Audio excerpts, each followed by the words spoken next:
Game Clique. What's good, everybody, and welcome to Game Clique, the literal blackest video game podcast in the industry. This podcast is so black, it's still wondering who made Sexy Red famous. I think everybody's wondering that.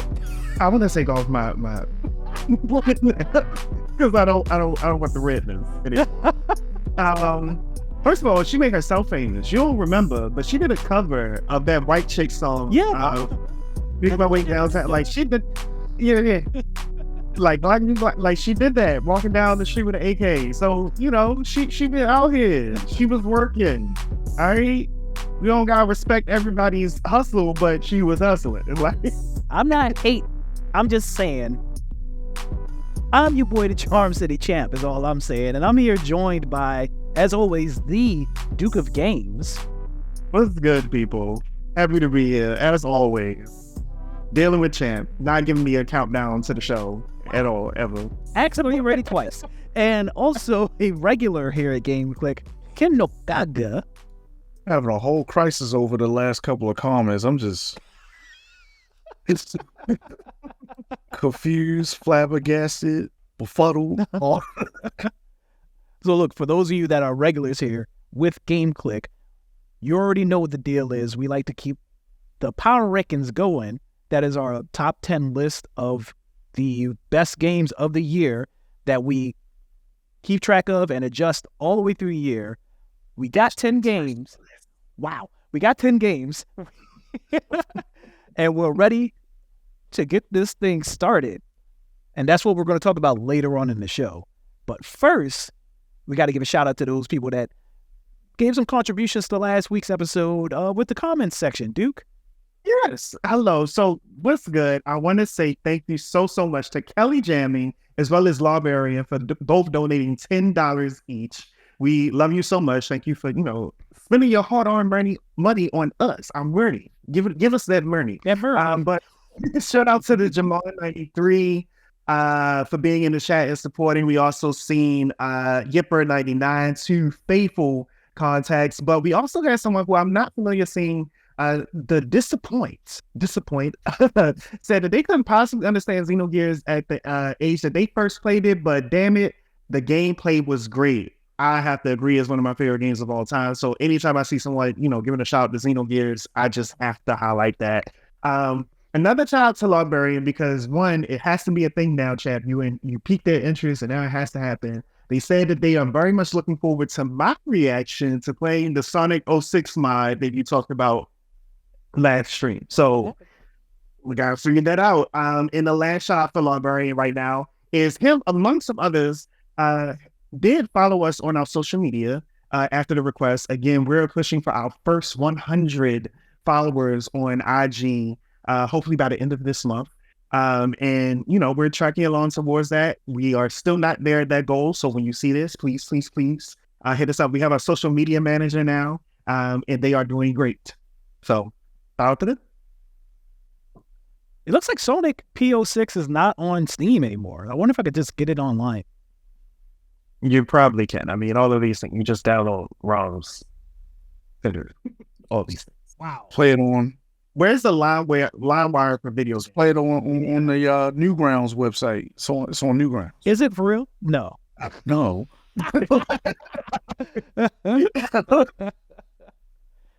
If y'all know where to get pirated games from, drop it all in the comments. Don't do that for real. Please don't. We don't pirate games. Yes. We don't pirate games here. That's not what we do. Yeah, you have a real interesting seizure happening. Yeah, the seizure is very dramatic. So we like to keep track of what we're playing. Every couple of weeks, check in on what we think is hot in the game industry now. And I think I like to start it off because y'all are going to talk about the obvious game, right? I like to shout out the small guy. Okay. Balatro.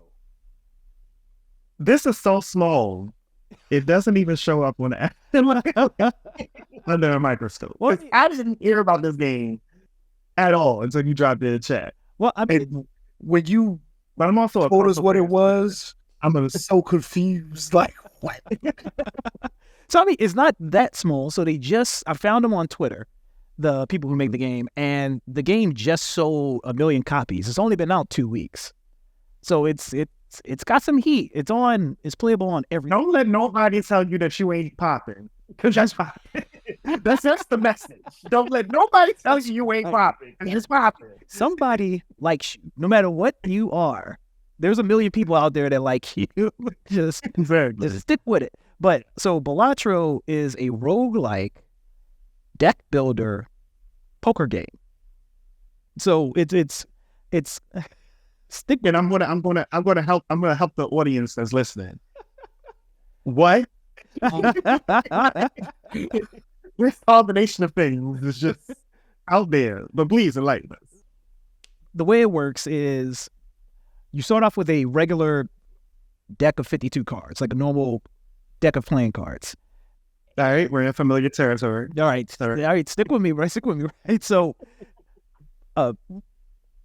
the boss battles are split up in the rank. Stranger danger. Where did the boss battles come from?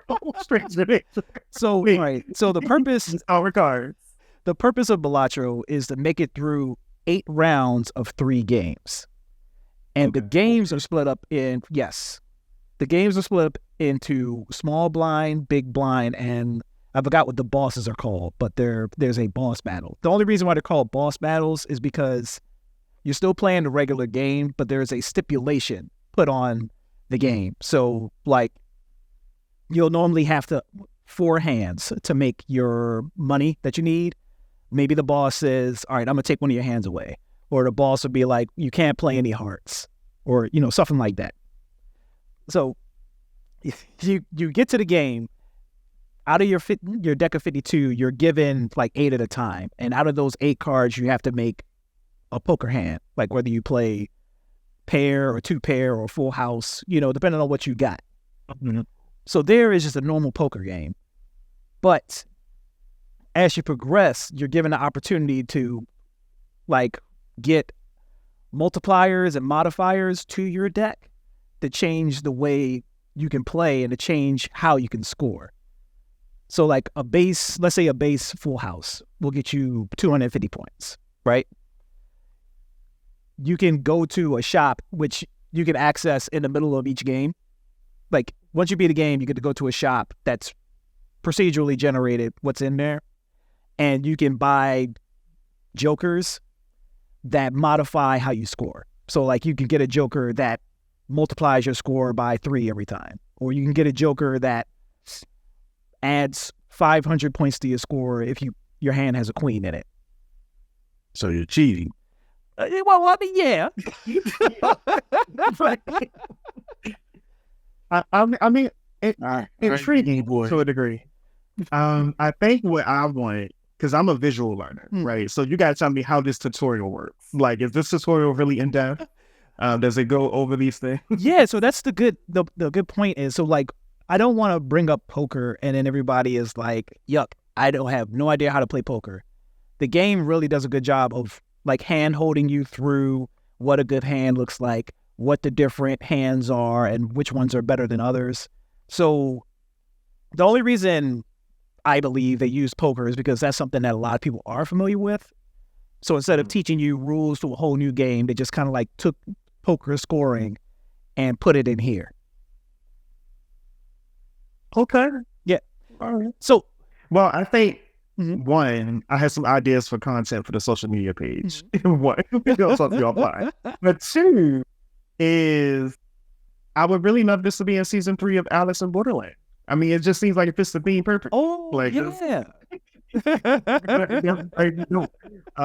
If you have not seen Alice in Borderland season 1 and 2, people, if you liked Suicide Squad, Alice in Borderland is another. I say Suicide Squad. Goodness, Squid Games is what I'm talking about. If you like Squid Games, people, Alice in Borderland is like another version of that in a way. But version. Yeah. So highly enjoyable. They play games, and if you lose, you die. Don't. One thing I do want to say about Balatro before we get off the topic is, so I've played poker video games before, or like we've gambled in like Red Dead Redemption or, stuff like that. And the one thing that those games are missing is the stakes that it takes to make poker interesting. Like the reason why it's so, the one thing that makes poker, like playing it in real life at a casino, so interesting is that you can really lose money. So that changes the way you play. It changes the way like you decide what hands you want to play, what you want to throw in, and stuff like that.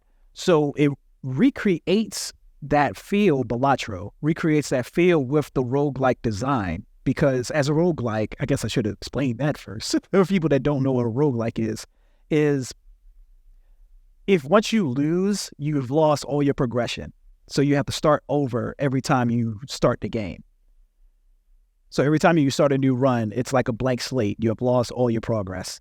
So if I'm on round 7 of 8 and I can lose, it really recreates that same kind of pressure that you get from playing poker in real life. And I thought that was pretty clever.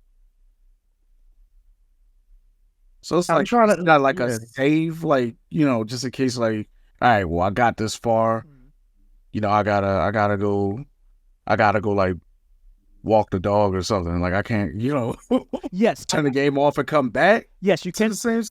You can save mid-run. You can save like at any point in time. So I'm playing on the Switch. So whenever I need to take a break, I just put the Switch in sleep mode. So that's not really a problem for me, but I'm pretty sure it auto saves after every move you make. So can you go back to, like, if you make a wrong move, can you just go back? No, you can't. Like, it doesn't create multiple save files. So you can't like just open up save files and like, once it's gone, it's gone. Look at you already trying to work the game.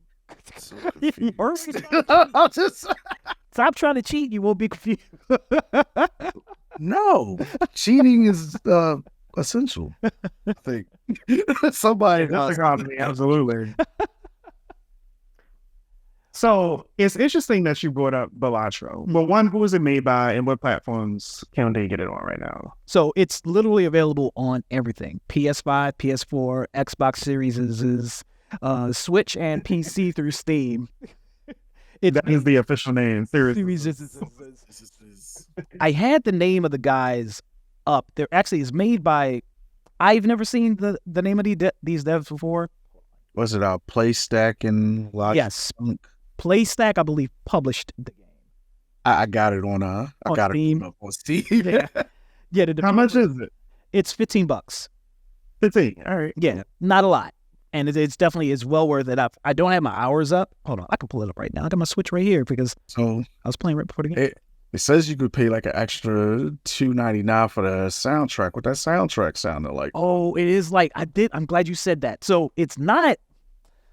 Hold on. Let me let me set your expectations. So when I say that the music is hot, it's not like you're not going to get in your car and you're not going to put that Balatro OST on, and like you're not gonna. That's not gonna happen. Hey, don't judge me. I listen to a lot of. You'd be surprised when I throw one in the car. He has lower standards. No, I feel like I have elevated standards. Okay, going down the street listening to Kingdom Hearts.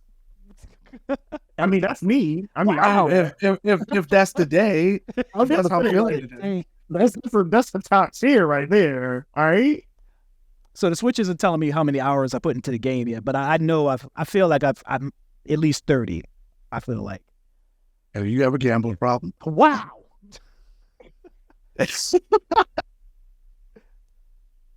So I think it's interesting that you brought up a card game because I know the game that we're talking about, but the reality is that a good portion of the game we're talking about is a new card game inside of it.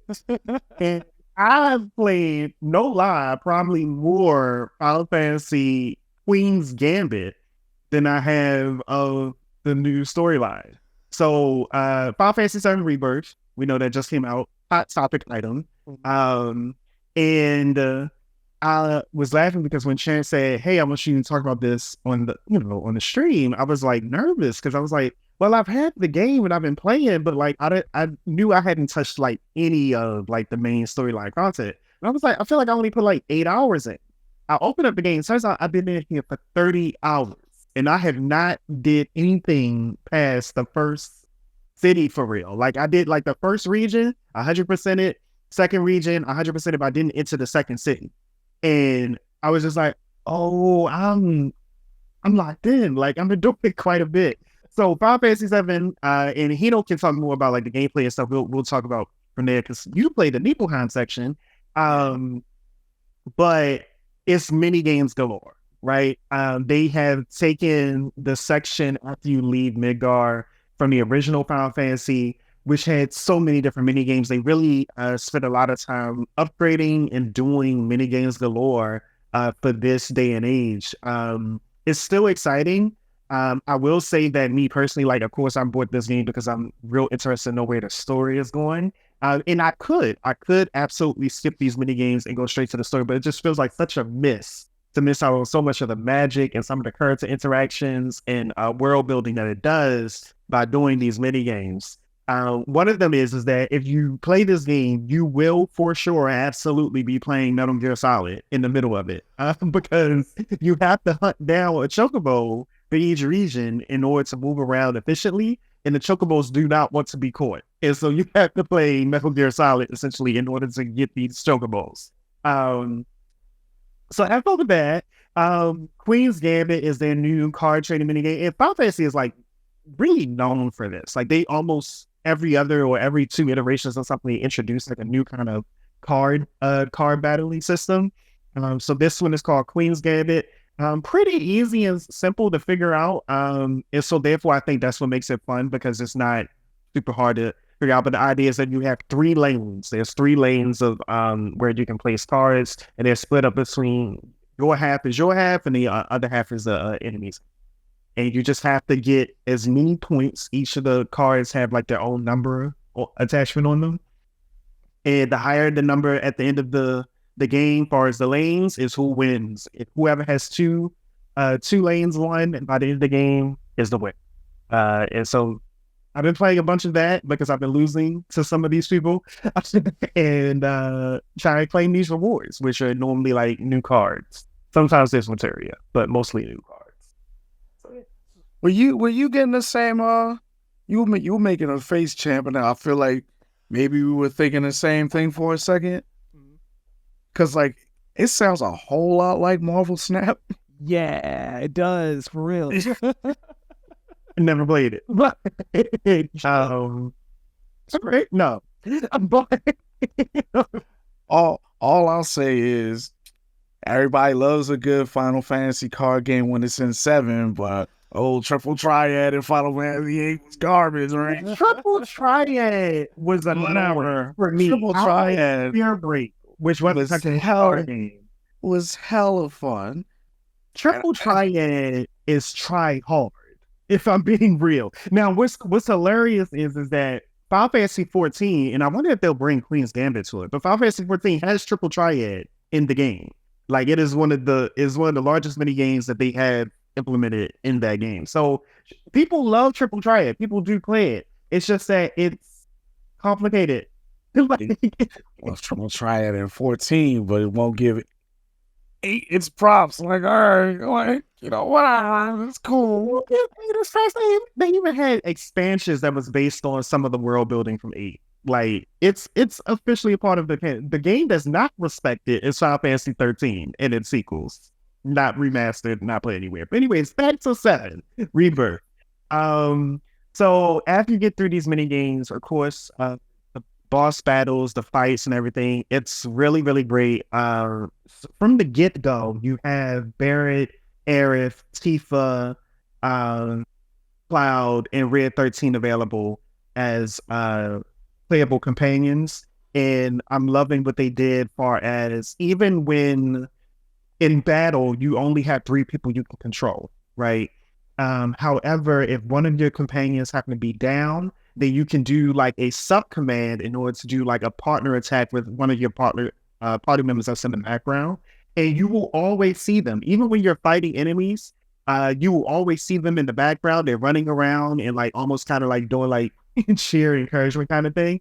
But at some point they will also start shooting projectiles or doing like at least with Bird anyway, because Bird is almost never in my party, and at this time Air as well. So both of them are shooting projectiles occasionally throughout the battle, even though I'm just fighting with Cloud, Teeth, and Red 13. A whole melee type.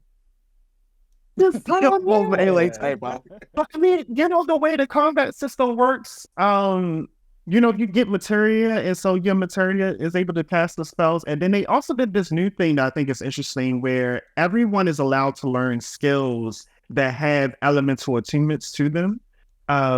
So even if you do not equip like a ice materia, you can still have access to an ice type move if the enemy is weak to it. So I think that's really interesting because it really does increase the party building for someone like me that wants to do apparently on melee. I didn't even think about it.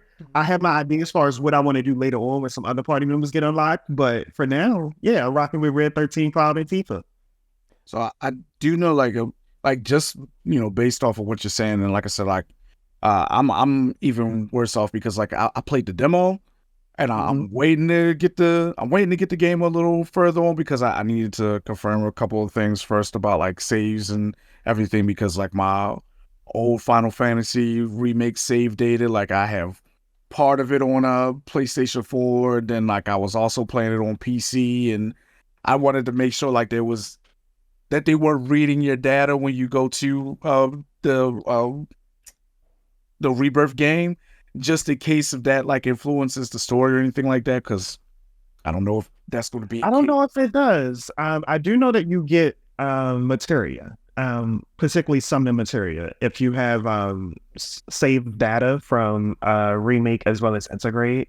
And then you also, unfortunately, because I was also one of those people that wanted to stay away from Final Fantasy VII as much as possible before it released. The demo, you actually get exclusive materia if you completed the demo and you didn't play the game. And because I just did not play the demo, I didn't want any spoil. I was like, no, I want to play it when it releases. I'm missing out on that materia. And I was like, I don't know if I want to go back and play that beginning section just to get that materia. But in the beginning, I will say too, and I will say too, like when it comes to the demo, like if you play through like the first part of the demo, it actually lets you, like once you do get to the actual game, it lets you skip that part in the game, so you go straight into the next part of the story. So it is kind of worth it to play it, and technically it's like you're playing the opening of the game a little bit early if you haven't gotten the game yet.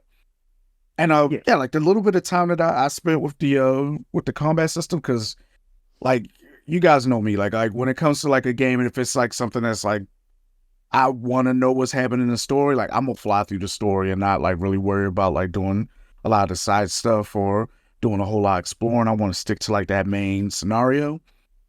But the combat, it took me a second to get back into the Final Fantasy VII remake like combat, but as soon as I did, I could already feel like it's been a little bit more fine tuned. Yeah, felt great to be back in. Yeah, felt great to be back in it. I didn't get to, at the time, I didn't get to play with the characters that I like playing with, because I'm actually the opposite of you. I like to play with either Barrett or Aerith and kind of stay back and launch spells and launch attacks from like far back, because like am I allowed to spoil some of the combat for you just like for Aerith? No, because they did their number for her, right? So don't tell me nothing. No, I'm gonna run. I'm just a little bit of combat. No. All right. I don't want to. All right. So because I opened with, I'm not going to say the whole thing, but what I will say is that they made her much more friendly to play. And I'll leave it at that. And she is a weaver of spells for sure. When I find out, I will hit you first. Like, okay. Dude, and you know what? And you could be like, and you could give me the disappointed face and everything, because I'm gonna be like, you should have told me, even though wait. First of all, I know we got Helldivers and Balatro and everything else going on, but what are we waiting? after Tekken 8. Right, I forgot. So for those who do not know, first of all, Tekken 8 is never going away. Hino here is a resident player of Tekken and is actually getting ready to compete in another tournament. He's been competing in quite a few tournaments, him and our buddy Dar. So yes, I forgot. My apologies. You gotta, prepare those fingers for the tournaments coming up. Well, no, like seriously, I'll probably be getting Rebirth sometime like this week or next week. I'll start diving into it. Like I just wanted to give it a little bit of time because it released around all of the big important games like this first like season of games. I'm just kind of like, really? Yeah, we in the thick of it. Yeah. So I wanted to add, because I know there's some people were turned off from Final Fantasy VII Remake being exclusively in Midgar, and even though I love the level design in Midgar, it was definitely nowhere near as linear as like something like Final Fantasy 13. The way that they decided to do this remake is that essentially after every region, there's like a plane of some sort that I want to say is probably about the size of, if anyone remembers Assassin's Creed 1, when you first left the big city and you can ride around on a horse. I want to say every region has like a plane of that size in between each city. And it makes sense as far as the world map and gathering. It's really, really nice. There's definitely a much more expansive, is much more, has this balance between open world and more linear sections within it. And you do have your version of like, quote unquote, climbing a tower in order to get like the world map progress. It is there. I think it's just like a staple for open world games now. Like it's just, there's no way to do it without that, but they have their version of it in 13. I mean, it's 7 remake. Mm-hmm. I will say too, like from what I've been seeing, like, like not watching other people's playthroughs, but seeing like people put videos up of like their playthroughs and like how long the videos are. Like it looks like, this it looks like this version of the game is probably going to double, maybe even triple the playtime that we got from the first of. For sure. Again, I'm already 30 hours in, and I'm just meeting one of the people that's going to become part of the party, and they're not even in my party yet. But I'm just meeting them, so it's definitely expensive. And I'm not a slow gamer at all. Like I'm just here trying to 100% each map. For all the people that was like, hey, like I'm not trying to buy Final Fantasy VII again because it's the same game. Stop. It's not. Yeah, even story wise, it's technically not. So, like, but yeah. So, okay. I guess the one thing that's been plaguing my mind is, does the change from Rebirth to Remake, did that benefit the game, or would you? I guess which one would you rather? You mean which one would I rather play? Yeah, like mainly the change from the linearness remake to the open world or open hubs of Rebirth. Does Rebirth benefit from that? I would say it benefits in the sense that if this is a continuation of the Final Fantasy VII game that was on PS1, it had to do that, right? Like this was the only way that they could move forward. I will say if you are exclusively only looking for the story-driven experience, then you may prefer Remake in that sense, just because it's more guided in that way. It's staying in Midgard. So like, I definitely feel like my growth and progression moment as far as like the characters' interactions with each other was a lot more faster and consistent in Remake. But as far as Rebirth, and again, it's kind of like you choose how you play. Because if I just went straight from main quest point to main quest point, then I would have a similar progression path. But I don't do that in pretty much any of my games. I always want to check around every corner and get every little knickknack kind of thing. And because I'm doing that, I do not have as many character moments as I would love to see immediately. But I also feel like, because the game is also set up for a new game plus, for sure. For those who don't know, the game is already set up for a new game plus. After you do these things, probably one time, whatever else, you can, fast track yourself through the game. When you say that, like, are you also meaning like, is hard mode back, or is it available right from the beginning? So hard mode will be back. I did not unlock it because it's not there from the beginning. They keep doing this, but they did do a new gameplay mode that's called dynamic. And the way that this one is supposed to work is it's based off of how well you play that is supposed to determine how weak or strong the enemies are, as far as not their stats, but more so like their aggressiveness. And so I definitely have I only like actually lost game over one time playing on dynamic, but the fights have made me use quite a bit of my resources in order to like stay up for some of them. So yeah. And also with the what you were talking about, Champ, like when it comes to, you know, open world versus the linear of the first game, that's mirroring like the original Final Fantasy VII, because that first disc was pretty much all Midgard, and then like once you got to that second disc, like like once you got out of Midgard, it was an open world for you to kind of run around in. Like, I don't remember. Actually, no, there was quite a bunch of different things that you could do out there in the world. I don't know if it's back yet or not. I don't want to know if it's back yet or not. But once you hit the open world, like you could go out and find the different weapons to fight. Which you know, if you're a Final Fantasy fan, you know what I'm talking about. Yeah. So like, yeah, like, you know, it's it's different, but still mirroring the old game at the same time. And I think that's incredible. I can't wait to get my hands on the game and sit down and, you know, disappear for my 120, 130 hours only, you know, and be back for whenever we get like the final game, which. Well, I mean, yeah. Rebirth came relatively quick, right? Remake was only 3 years old. I'm not sure at this point, but they did say that they are at least a good way through doing the third game already, because the third game is going to highly use the assets that have already been implemented in Rebirth, as far as the open world at least, so they don't have to recreate that. So yeah, 4 years. Remake is 4 years old. 4 years. Okay, that's relatively quick for a game of this. Yeah, like a AAA game. They probably took no breaks. They probably finished the remake and got right to Rebirth. Now what's done, they already working on the next game. I haven't checked the sales figures for worldwide, or especially in America, but there is the talk of the town just with the fact that in Japan, it's like a 90% decrease in sales. And it's largely due to, apparently Japan is much more focused on mobile games now, and like people are less inclined to do console gaming. But it's still, for me, weird, because I mean, like, this is a Japanese franchise. Like, there was no way that I ever foresaw that Japan would not be its biggest market for a game like this.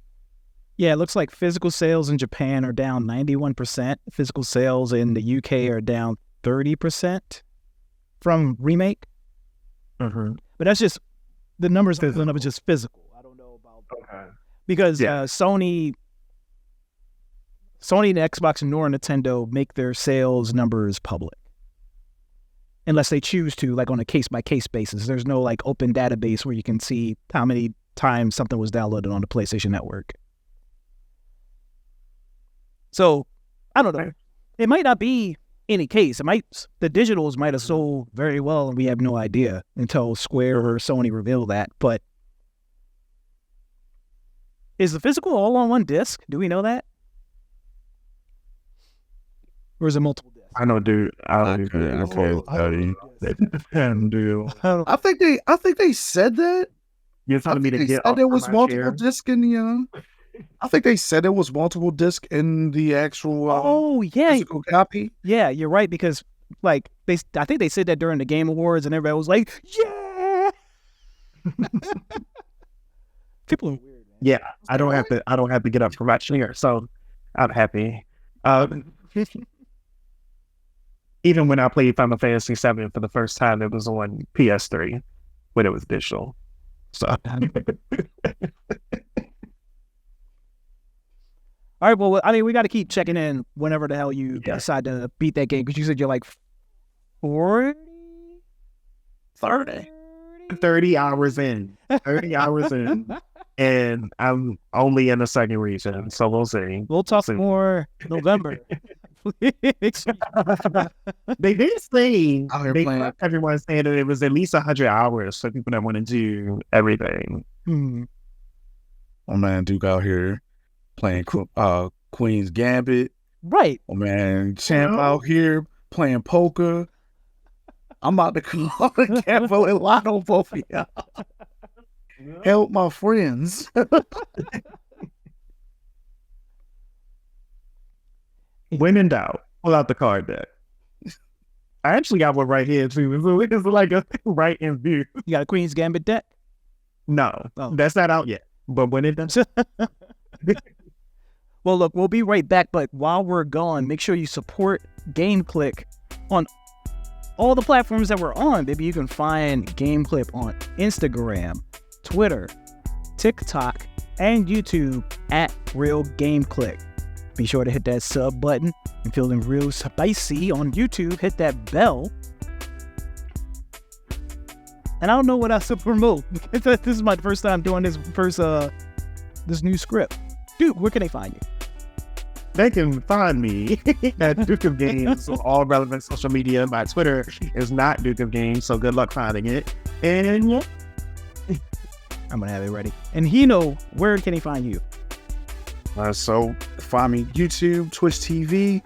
I just started streaming again, finally. So there'll be some sporadic streams like over the next few weeks. So you can find me there on twitch.tv/Hinokaga, youtube.com/Hinokaga, and you could find me on Twitter at HinoDN7. We can play Overwatch again. Let's do it. Huh? Yeah. You don't want me playing Overwatch. I don't aim good. Play Moira. She don't have aim at all. I was putting in work. Well, we'll let you all figure that out during the break. We'll be right back with the power rankings. Don't go anywhere.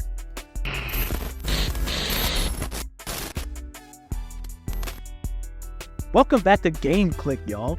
I need to do my own damn countdown. This is crazy.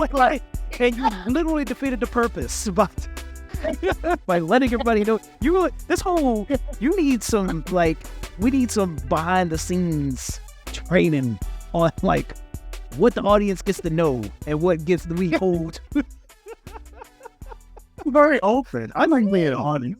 Well, no, what? You need to stop. Again, I'm the CharmCityChamp, joined by Duke of Games and Hino, and we are about to go into the 2024 power rankings so far. It's been a long 3 months, and it's a lot has came out in that very little bit of time. We've just been complaining about it. So yes, I'm talking like you put this thing together already. I want to get this out here and address the elephant in the room. This episode's going to drop Friday, March 22nd. And I know a lot of you watching are going to think, why is this big game, Princess Peach Showtime, not on the power rankings? It's because don't do that. Because it looks like it might be fire. So I played the demo. They dropped the demo that is like 3 playable levels on it. It's more like Kirby than I was expecting it to be. It really is Kirby, but you're playing as Princess Peach, sort of. Like the combat's super simplistic, and it leans into like her changing her costume, which changes her moveset. It's very Kirby. So they're like Shell's color swap into Daisy, douche, or Rosetta. Or Rosalina. I mean, not the parts that I played. So, but that's the thing about Kirby, or at least the modern Kirby's, is they start off appearing to be like super simplistic, and then as you go along, they really do get way more intricate and hard, and like the ending of the game winds up being nothing like what it was in the beginning. So something like that could happen. I'm mad because I completely forgot about that game, and I saw it. I saw I forgot where I saw the trailer, but I was like, wait a minute, like this kind of look kind of cool. I might have to give this a try. It's the levels I played, but again, the levels I played are like super early games. Demo level. They're super easy, like mind-numbingly easy. So not my cup of tea, but like I said, if you like those games that are like Kirby, might be for you.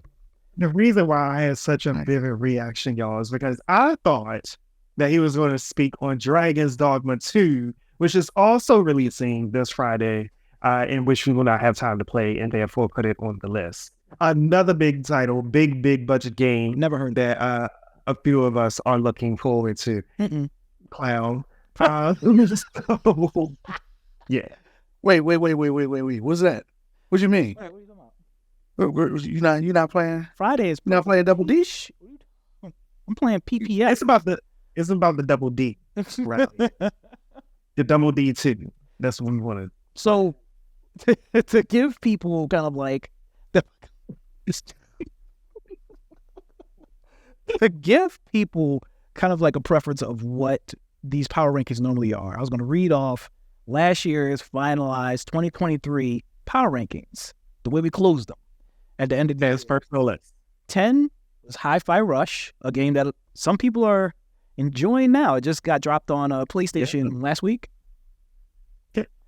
Really good. 9, Street Fighter 6. 8, Star Wars Jedi Survivor. 7, Starfield. Hey. I wasn't here. For those who do, I wasn't here for this episode.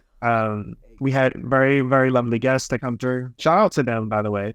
So yeah. Hey, if you're not here, if you don't drop your vote, you can't complain.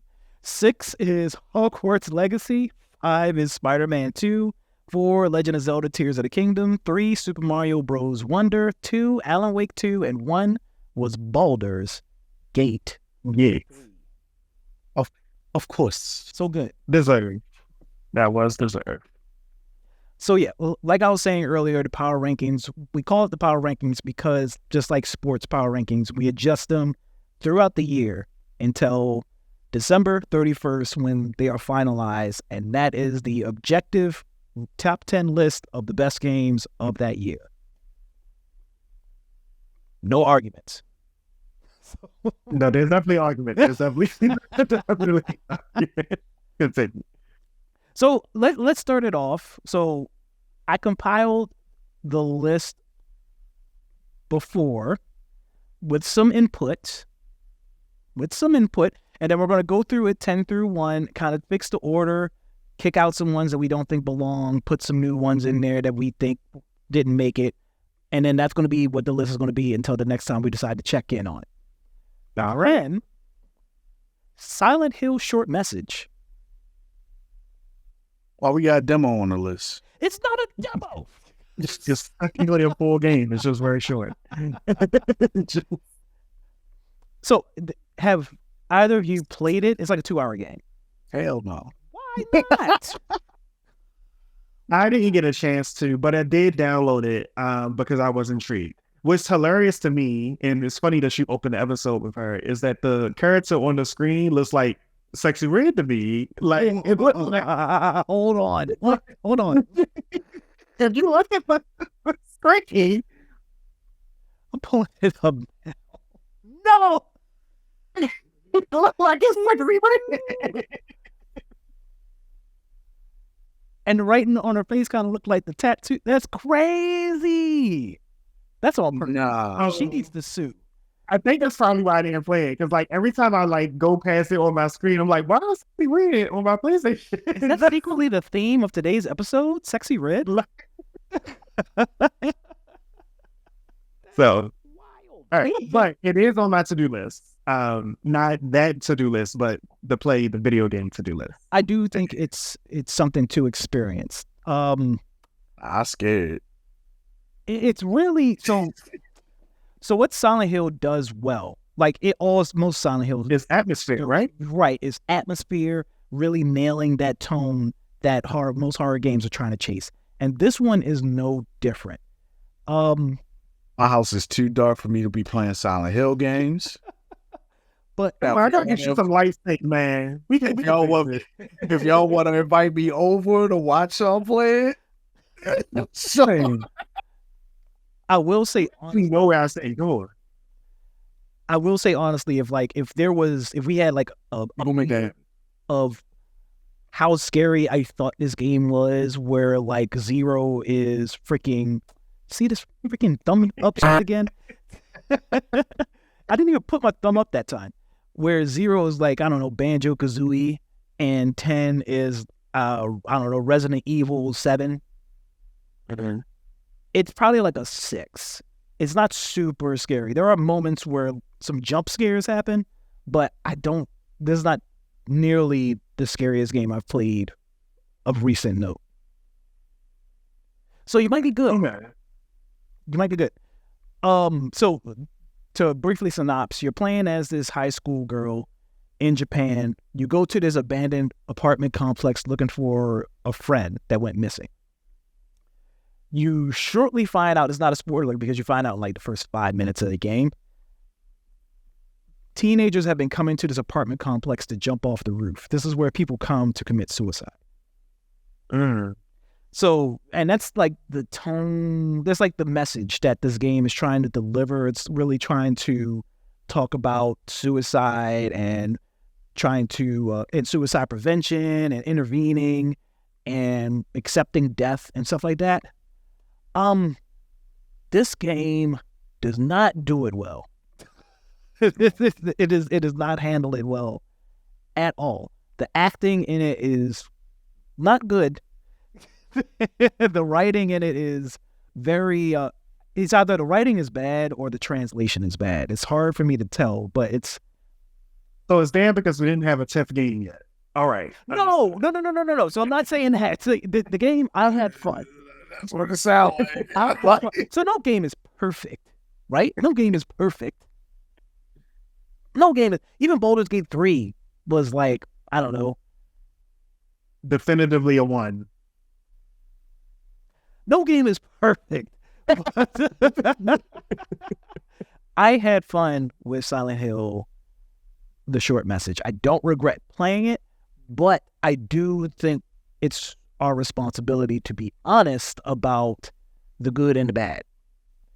And the bad is bad here when it comes to like the writing and the acting, which I'm just confused. Mm-hmm. And we don't have to go into it. I was just confused why it even exists. Like, I know that they're supposed to be doing their remake. Well, it's supposed to hold you over until like the remake, until they announce like another new Silent Hill, right? So yeah, 2 remake is coming. 2 remake is coming. What, in the next? This year? Definitely in the next like 6 months, right? Yeah, it's definitely going to drop this year.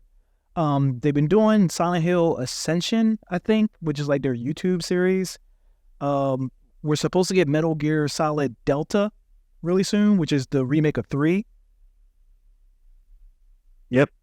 Snake Eater. Yeah. Konami is really trying to get back into... Oh, and they published that Contra game recently.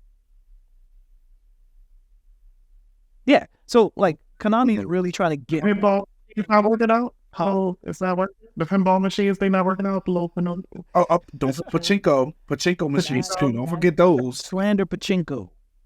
They're not working out. So yeah, I mean, Konami's really trying to get back into that IP that they just been locking into the closet after Kojima left. They're trying to bring that trying to be the petty X. It cost you all the money. All the money you could have been making. The game does scratch the Silent Hill itch. This does feel like a Silent Hill game. It doesn't overstay its welcome. I think that's the nicest way I can talk about the 2-hour runtime. It's just... Boy, is it actually a game, or is it like cutscenes the game? No, so it is all gameplay. There's no... Okay. There is maybe like a minute of pre-rendered cutscene, but majority of it is you in first person kind of playing. Not a walking simulator. Maybe there is some cutscenes. I'll take that back, but it is majority gameplay. Okay. the gameplay can be broken up into like two different types. There is kind of an exploration where you're going from room to room, picking up items, figuring out, piecing together the story and what's happening, seeing parts of your past, which I'm not going to go into because that's spoilery. Mm-hmm. And the second is there is no combat. I will say that. Like most Silent Hills, there are. That's a spoiler. So it's Outlanders. Yes, for the most part, there is a big bad that only pops up at certain sections of the game, and it's your job to either run away from it or hide. Okay. Which can be fun. When it does happen, it does get my adrenaline up. The problem with those sections is it's not always obvious where to go. So I did die a lot in some of those sections. Okay. It is fun. It's 2 hours and it's free. All right. Fairs. So we're giving it a free slot until something better. A free slot because nobody played Like a Dragon Infinite Wealth yet. So none of us played. None of us. Like a Dragon Infinite Wealth. Everybody that I talked to that does play it loves it. Yeah, for sure. It's so really, really well.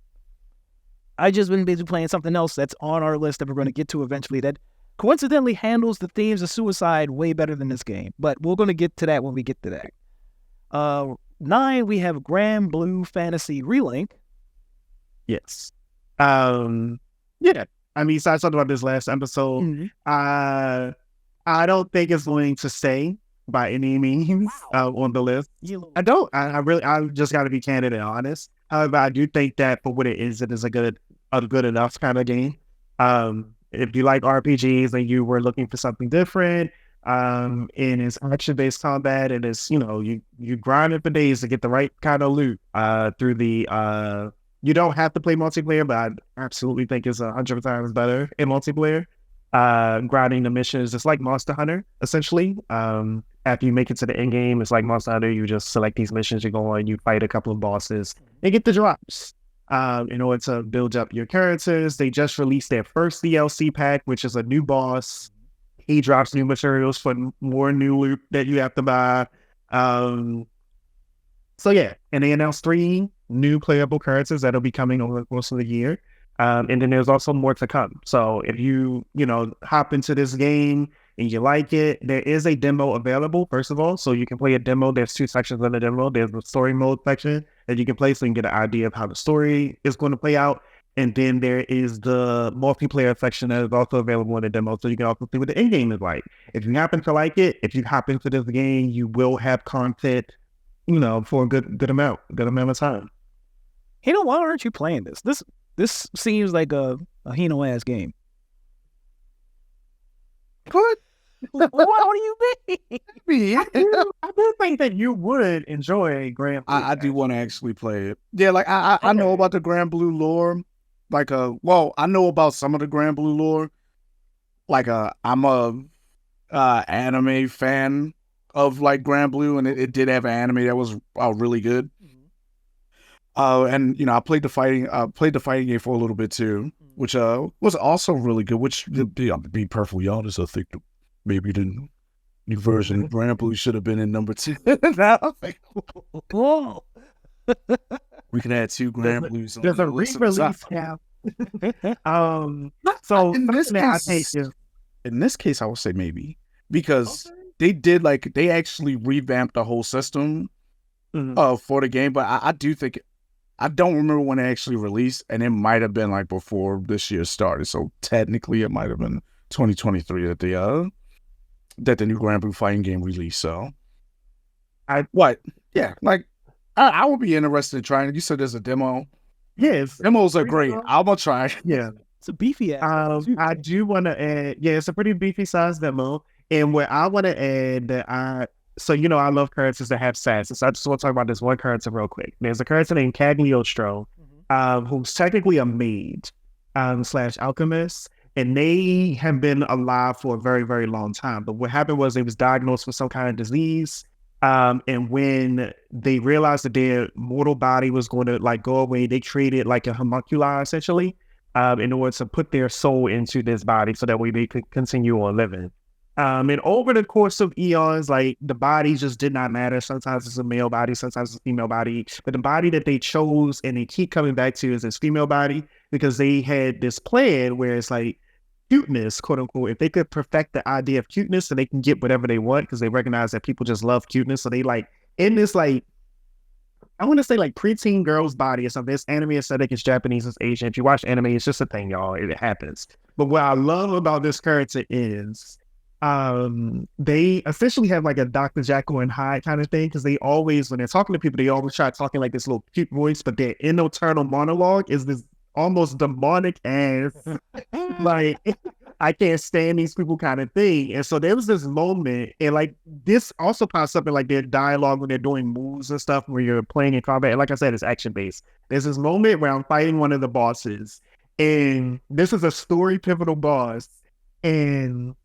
eventually the demonic voice comes out and like she actually speaks it out like the evil side, and she says, "Screw the mask, beat his ass." And I just died laughing at this because the rest of the party is like just beating his ass, but it's like lore wise it was just hilarious to me. So dope.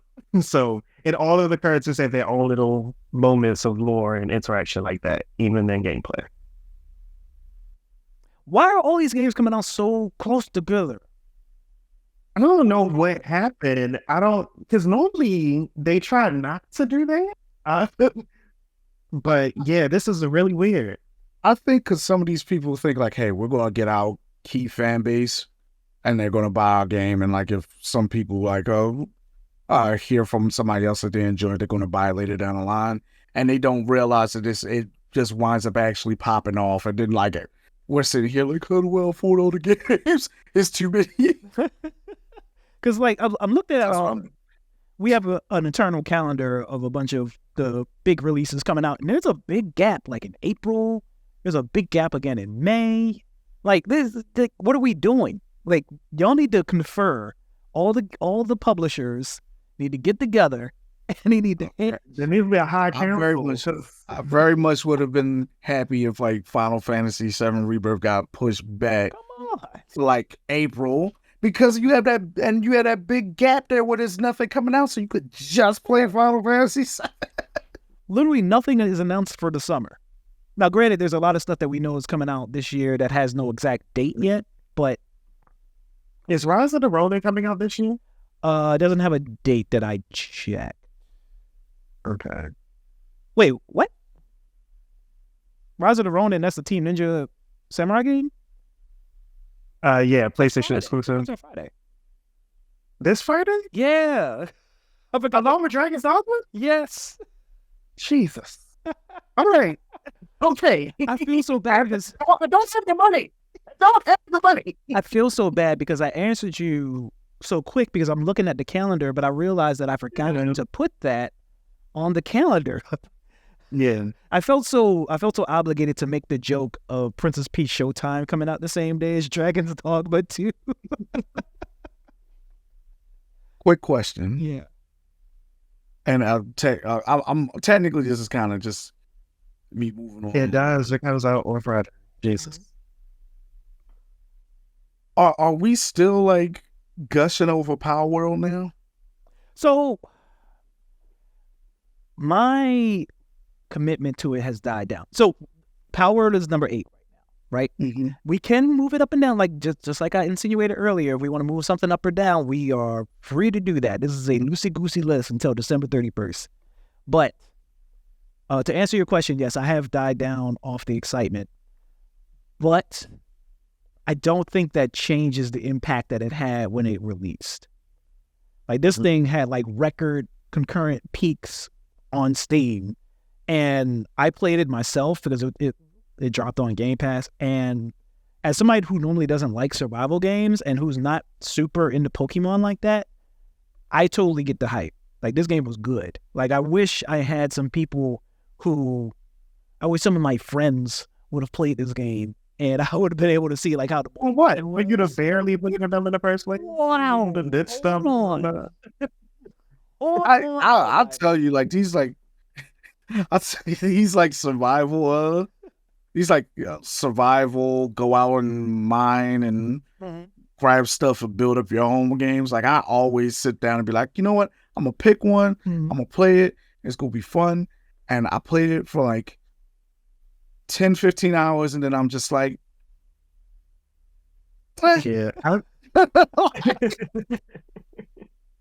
and like that's what I'm curious about, because like I haven't really heard anything about Palworld maybe like in a month outside of, you know, Nintendo still on their ass. So it is still the same game that it was at launch. And I think that is the issue, that they haven't added any new content yet.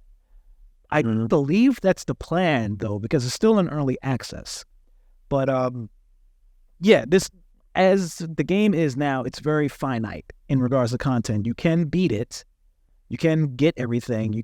There are bosses in the world, and you can beat them all. And once you do that, there's really nowhere to go as it is now. Okay.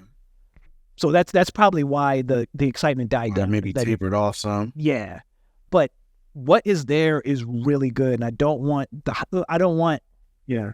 I actually had a friend who just checked it out last week, and he was trying to get me to play it. Like, it was his first time playing it. He's still blown away about it. So, what do you think? Like, we're even going to get new content for it? You know, again with Nintendo. Around this launch, probably not. But so the dude that is the CEO, I guess, of the dev company Pocket Pair, he just did an interview. I can't remember who it was with, but he was basically saying a bunch of stats, and he said that they are open to be acquired, is basically what his goal is. He wants to be bought. Someone else takes on the lawsuit. And I mean, it's great business plan. Yeah, I mean, So what happens when Nintendo buys it and just buries it? I mean, I hope Nintendo buys them and fires Game Freak. No. Get them out of here. They're going to be like, we're going to buy you, and here, there's Game Freak. This is where you sit, and then it's going to be... Get Game Freak out of here. But yeah, so for people who aren't familiar with Palworld, it's an open world survival game that also combines a Monster Hunter element into it, where you're collecting these monsters that you can use to either help run your base, or you can use them to fight other monsters or people, in fact. So you can capture humans. You can capture humans, and oh, gross. I thought it was monsters that you're capturing people too. I don't think that was the it wasn't intended intent, but there is nothing that stops you from throwing a PAL spear at a person and catching them like a PAL. It is gross. There's a lot of stuff in this game that is unintentionally does not feel good. Like, you can build gallows and punish PALs. You can like build basically sweatshops and have them like working in them nonstop. It's some very weird tonal stuff that we do need to touch on. But the thing is it's up to the player to engage in that. There's nothing in the game that forces you to do that weird shit. And I want to highlight, and I think we mentioned this before, is that it's a lot of games that have these exact mechanics. The difference is that you don't normally see it. It's just menu based. But in Palworld, like, you actually see them carrying the boxes of things and like actually doing your factory work. So it feels tonally different. And I would love to believe that this was an intent to kind of like be some sort of political commentary on.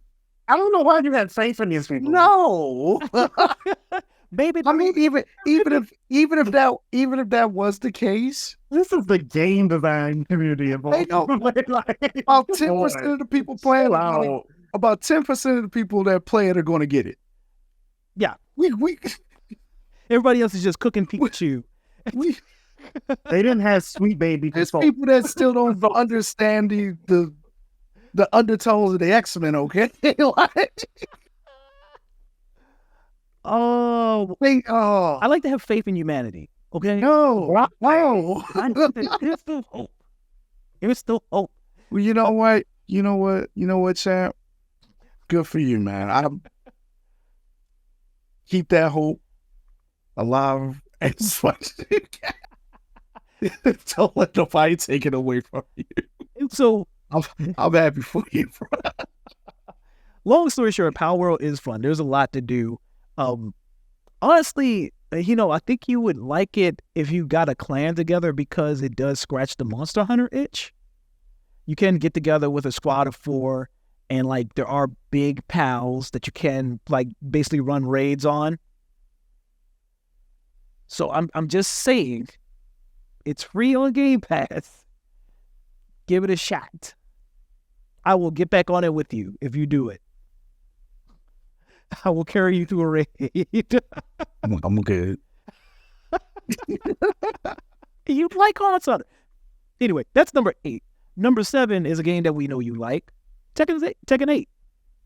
See, all right, like is a wow. Because like I say that because he's been stressed playing this game. That's what, exactly. he's been stressed. Like playing online is trials and tribulations. It's a very abusive relationship that I will never leave ever. I'll keep saying I'm gonna leave. Like, no, I feel like I'm in Dar's fighting game manager every time. I'm like, look, y'all, I just got You're not gonna leave. Where you gonna go? Mortal Kombat 1? No.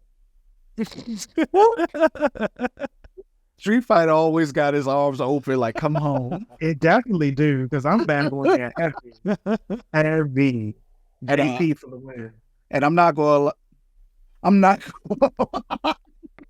like there's been like some leaks about like the next season of characters we're getting, and if like any of that is true, like I got some new characters to play. So it's not like 2 different bears. No. 2 different bears. All right, so Tekken 8. Oh, come on, regale us with what this thing's doing. Why is it so good? All right, so I mean, basically, it's already built on like the legacy of Tekken 7. It's a little bit more aggressive, a little bit more in your face. The customization, depending on who you talk to about it, which is a big thing that like people love. Some people say like it's a lot better than it was at 7, but it's a little bit limited because we haven't gotten all the stuff yet, which they are releasing things like little by little. They're dropping like more content for it. Like there's a Tekken store that just recently opened up, and like it depends on how you feel about it. I'm not really like opposed to paying a couple extra dollars when it's not necessary to buy these things.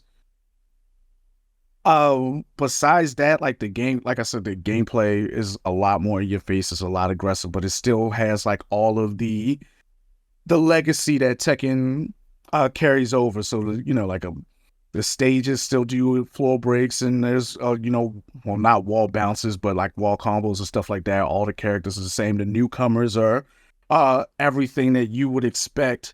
They're annoying and like really good. Yeah, like. They're annoying but really good until like you learn their gimmicks, and then when you learn their gimmicks, they kind of fit right into the roster with everybody else. And despite like all the different tier lists and stuff that's going around right now, believe it or not, like, and this is like you'll hear me say this here, and then hear me say something completely different to somebody else, like probably like in a match, but it's actually balanced in a way where every character can win. But like, what's the best way to put it? Some characters are working harder than others. Some characters haven't really caught up to what's going on in Tekken 8, and they're kind of still playing Tekken 7. But it still feels good. All the characters have something new, like the legacy ones that's coming over. Everybody's excited about the DLC that's coming, except the first one that we know that's been announced is Eddie. Nobody wants Eddie, even though he looks great and looks new as well. And yeah, like they're doing a really good job with this game right now, and it's really popping off like a lot more than I thought it would. Hey, I gotta. Why nobody want Eddie? I thought Eddie was a fan favorite. No, Eddie is like a basement favorite. Like that. The people that like Eddie are those people that have been playing him forever. and like don't know what they're doing, but like hitting a whole bunch of buttons. First of all, we got to order capoeira. All right, capoeira, like we got to order it. Fuck that. But they also gave him the Killmonger dread, so they did do that, like for God unknown reason. But I mean, like not like he's gonna have like a legacy costume because everybody comes with a legacy costume. So like I'm sure the hair will be fixed. The hair is customizable, so you can get rid of it if you do want to. And I'm sure like no Christy. See, that's one thing I would love for them to do. Like if you're not going to give us like these female counterparts of like the male character, like for instance like Master Raven and Christy, make it a costume. So like we could just switch over. But I mean like that's really my only complaint outside of like like there's issues with online, which there's always going to be issues with online, but like they're doing their best to fix it as much. There's almost weekly maintenance to the game, so they are actively working on it, and they are also working on people that are taking advantage of like the game as well, which is a big problem with like people call pluggers, which basically as soon as like you're getting ready to lose a rank match, you just pull the Ethernet cord out of your system. Or yeah, and you know what? Yeah. Low tier guard got banned, and if he got banned from Tekken, then somebody's doing something right.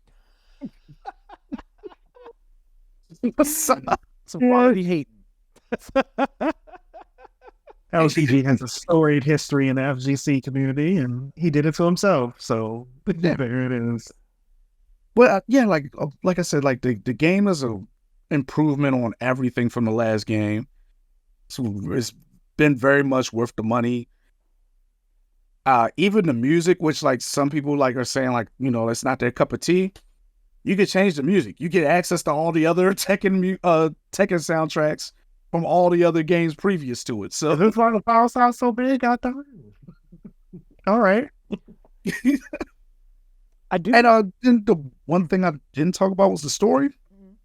Yeah, and yeah, I did want you to talk about the story because that's the part I played. The demo of it that dropped was like the first part of the story mode. Yeah, and I haven't played. There was a story mode. I went straight to combat. Well, and that's why I wanted to make sure. That's why I wanted to make sure that we touched on it because I know the FGC, a lot of the FGC, normally they don't worry about the single player campaign. They normally are going straight online or they're going straight into the training. Training, right? Yeah. Training, right? Yeah, but they made some big changes to the story mode and kind of like how it's told, right, and how it's played.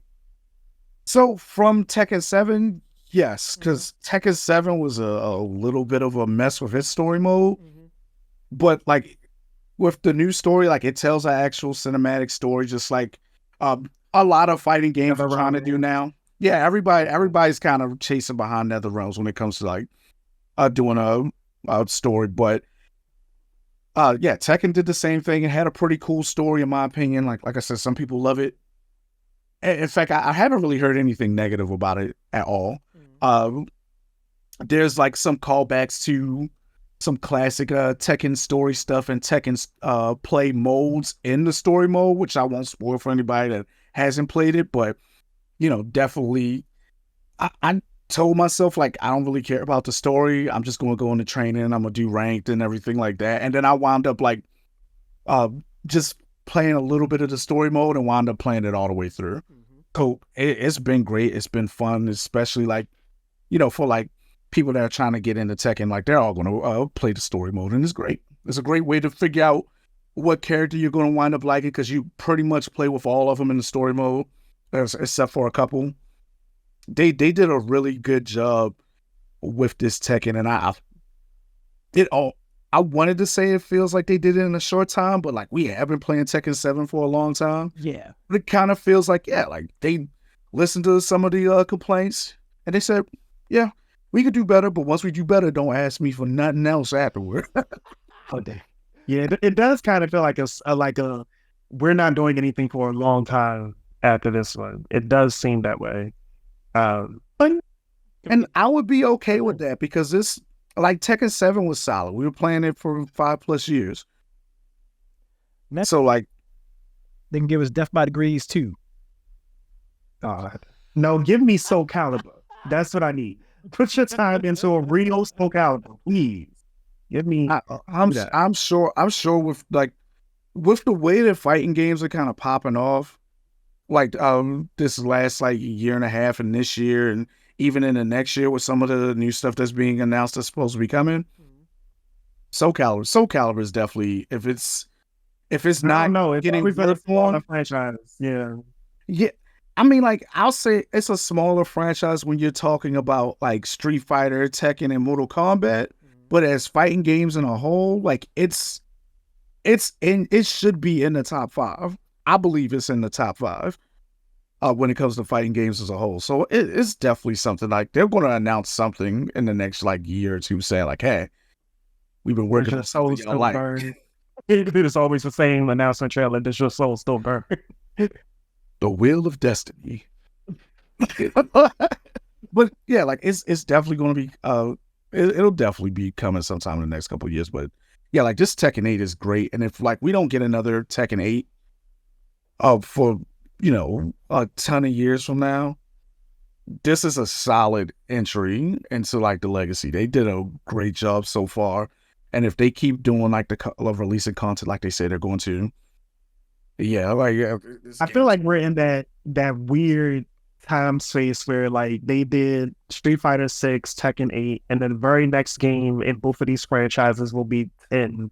They're going to do exactly what iOS did with iPhone 8 and go straight to the 10 because it's like these last ones were just they were so big. And they pretty so sure like Tekken will probably be Tag 3, will like be Tekken Tag 3. Instead of doing like another numbered entry. And if they do like Tekken Tag 3 instead of a Tekken 9. Not beach volleyball. Not. I mean, I'll be down for beach volleyball though. But so real quick. And that's not. I like sports games now. Yeah, I bet you do. So real quick question and then we'll move on to the next game. If you could predict the first fun edition that this Tekken's going to get, like how Tekken 7 got Negan, who do you think is going to be that next really weird fighter that Tekken's going to get? Tekken 8. I think it's going to be somebody from the Like a Dragon franchise. Okay. I will definitely like that. Whatever his name is. Also. If we're talking guests, one that's definitely been teased and on the table for a while is Tifa. Yes, we need it. We need it so bad. We need it. We need it so bad. Everyone is begging for it. And the director even responding was like, "Hey, we hear you. We'll see what we can do. We'll see." But like it was literally the launch of the game. It was like the next topic was Tifa. It was so crazy. So why? But we need it. Why is that? So if you played Remake, if you played Final Fantasy 7 Remake as well as these Rebirth ones, Tifa's combat, even Maximilian Dude was like, Tifa is already a Tekken current, so she just doesn't know it. Like her combat is insane. And to be perfectly honest, like the game is kind of even teasing itself because like there are multiple ways to make like your characters look like Tifa in this game. Oh wow. Yeah, like there's so many like Tifa customizations already in the game. Like I find it hard to believe that she won't pop up. But Tifa is also kind of the basic character to put in though. Like all you need is a crop top, a skirt, some knee-high socks and some tennis, and then there's the second outfit. Yeah, it's very easy to make Tifa, and then the second outfit is just like the cowboy hat and like a brown vest. No, I need that sporty dress from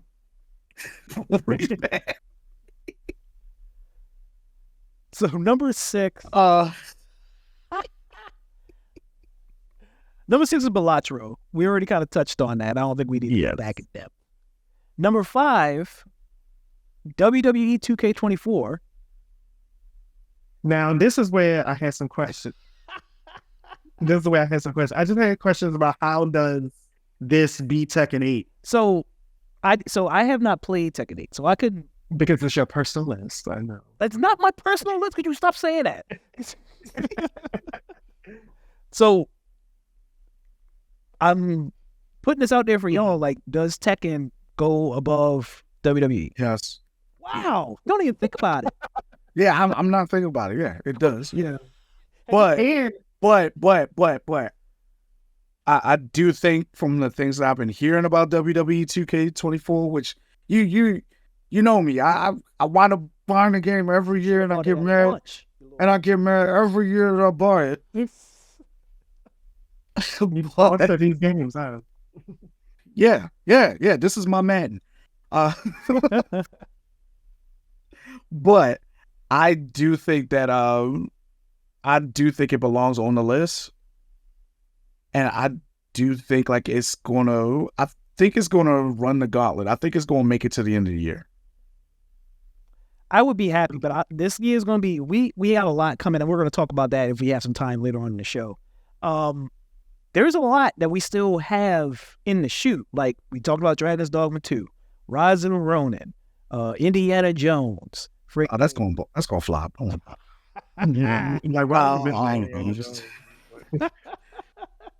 There is a lot still. This year might rival last year with how much stuff we still got coming out. So we don't know.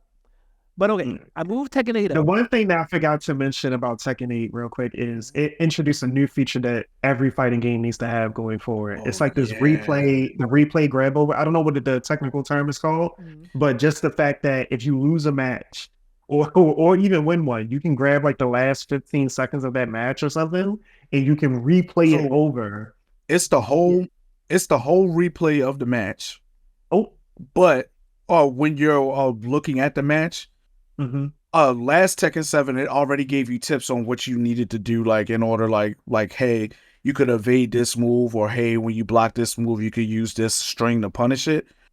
With this Tekken and Tekken 8, they took it a step further, where you can actually pause the replay, take control of your character, and actually practice like the exact punish that it tells you to do in the instant, and finish the match with like the data from the ghost of the person that you're playing. Because every character you play, the way you play gets recorded, and there's a ghost ghost data for that character. So like literally, like, you know, let's say me and Duke are playing online, and Duke's whooping my ass, and I don't know why. I can literally download his ghost. Better than you. I like the pregnant pause after he said that. Like, yeah, imagine that. But like I said, I can literally download his ghost and Street Fighter and fight him. And they ain't got that. See. You still got to run that. Yeah. Oh my god. But yeah, that's like the leaps and bounds. Like I said, they built on everything that they had in Tekken 7. They built on it and made it even better in Tekken 8.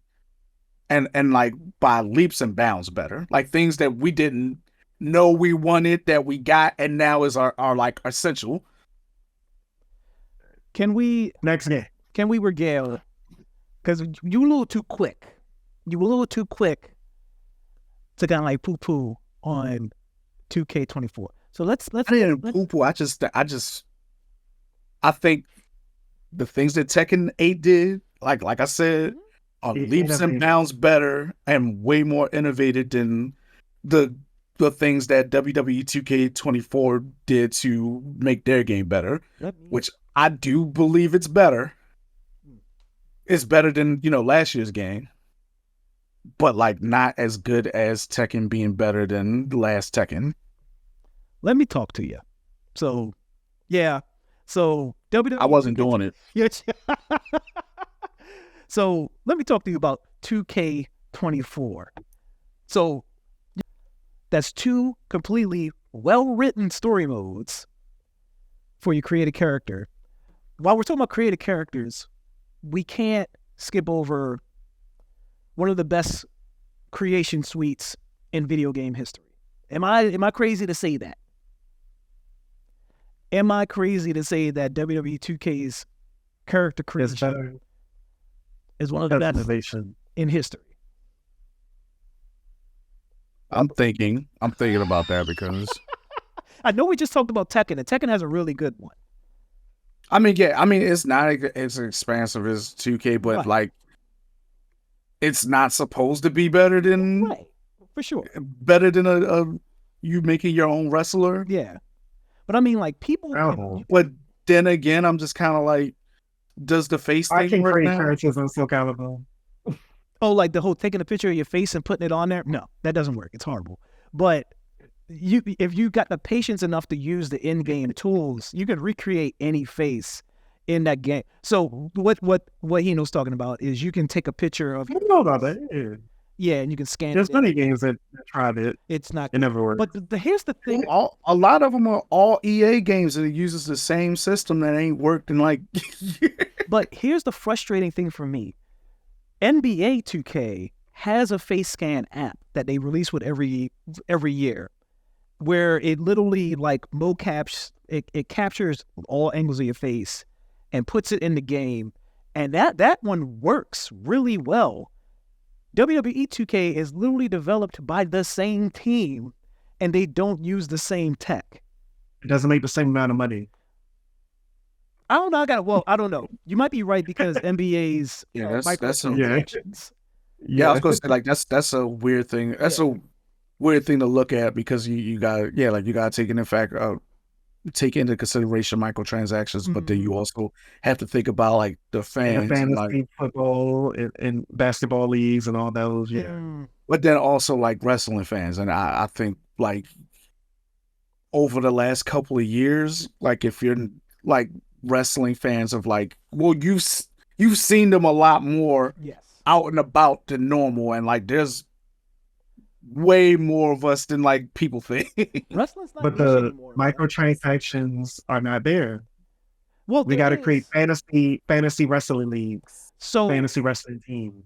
There is a mode in 2K called My Factions. It's called My Faction, right? Faction War or whatever it's called. And that's a trading card game, kind of like Madden's Ultimate Team, where you get a deck of cards, and then you can use those cards to build a faction or a team of wrestlers that you run a gauntlet with. And then you use that to earn in-game money, supposedly, theoretically, to buy new decks and earn new wrestlers. But you are slow drip that money so slowly that they're basically encouraging you to use that real money to buy the BC. So there is microtransactions in there, and I don't know how popular that mode is. I know I don't play it too often because I don't like that slow drip. But long story short, I still didn't hear any like argument about it being the. So my thing is I think that the one thing that I champion for Tekken is that replay functionality that we just talked about. And that is something that I've seen talked about in spaces where they want other fighting games to adopt. So I'm putting that as like it innovated to the point that other industries should be, looking at this, other, developers should be looking at this and implementing it. Did WWE do anything that other developers should be doing? They have Cody Rhodes. Okay. All right. So and this is the other thing. That's the other thing I'm ask is this is a big thing. It doesn't have the bothers me about. This is the thing that it bothers me about like these WWE 2K games. How's the net code if you want to play people online? Because it has been hot garbage for forever. Like even when you're playing like people in your same state. They don't do rollback? Yeah, so like that's a problem. They still don't do rollback. Well, so here's the thing. So like 2K isn't me and talk about it like every year that it's not technically a fighting game, even though you are in combat with another person. It's really more of a sports sim. We're past this now. If we can call Smash a fighting game, then wrestling of all things should have been a damn fighting game. There's a lot of factors in 2K that really changes it from what a fighting game is. There isn't a traditional health bar. There isn't any like you aren't dead when your health is drained. There is no out of bound. There's like a lot of factors where that really doesn't make where WWE doesn't fall into a fighting game.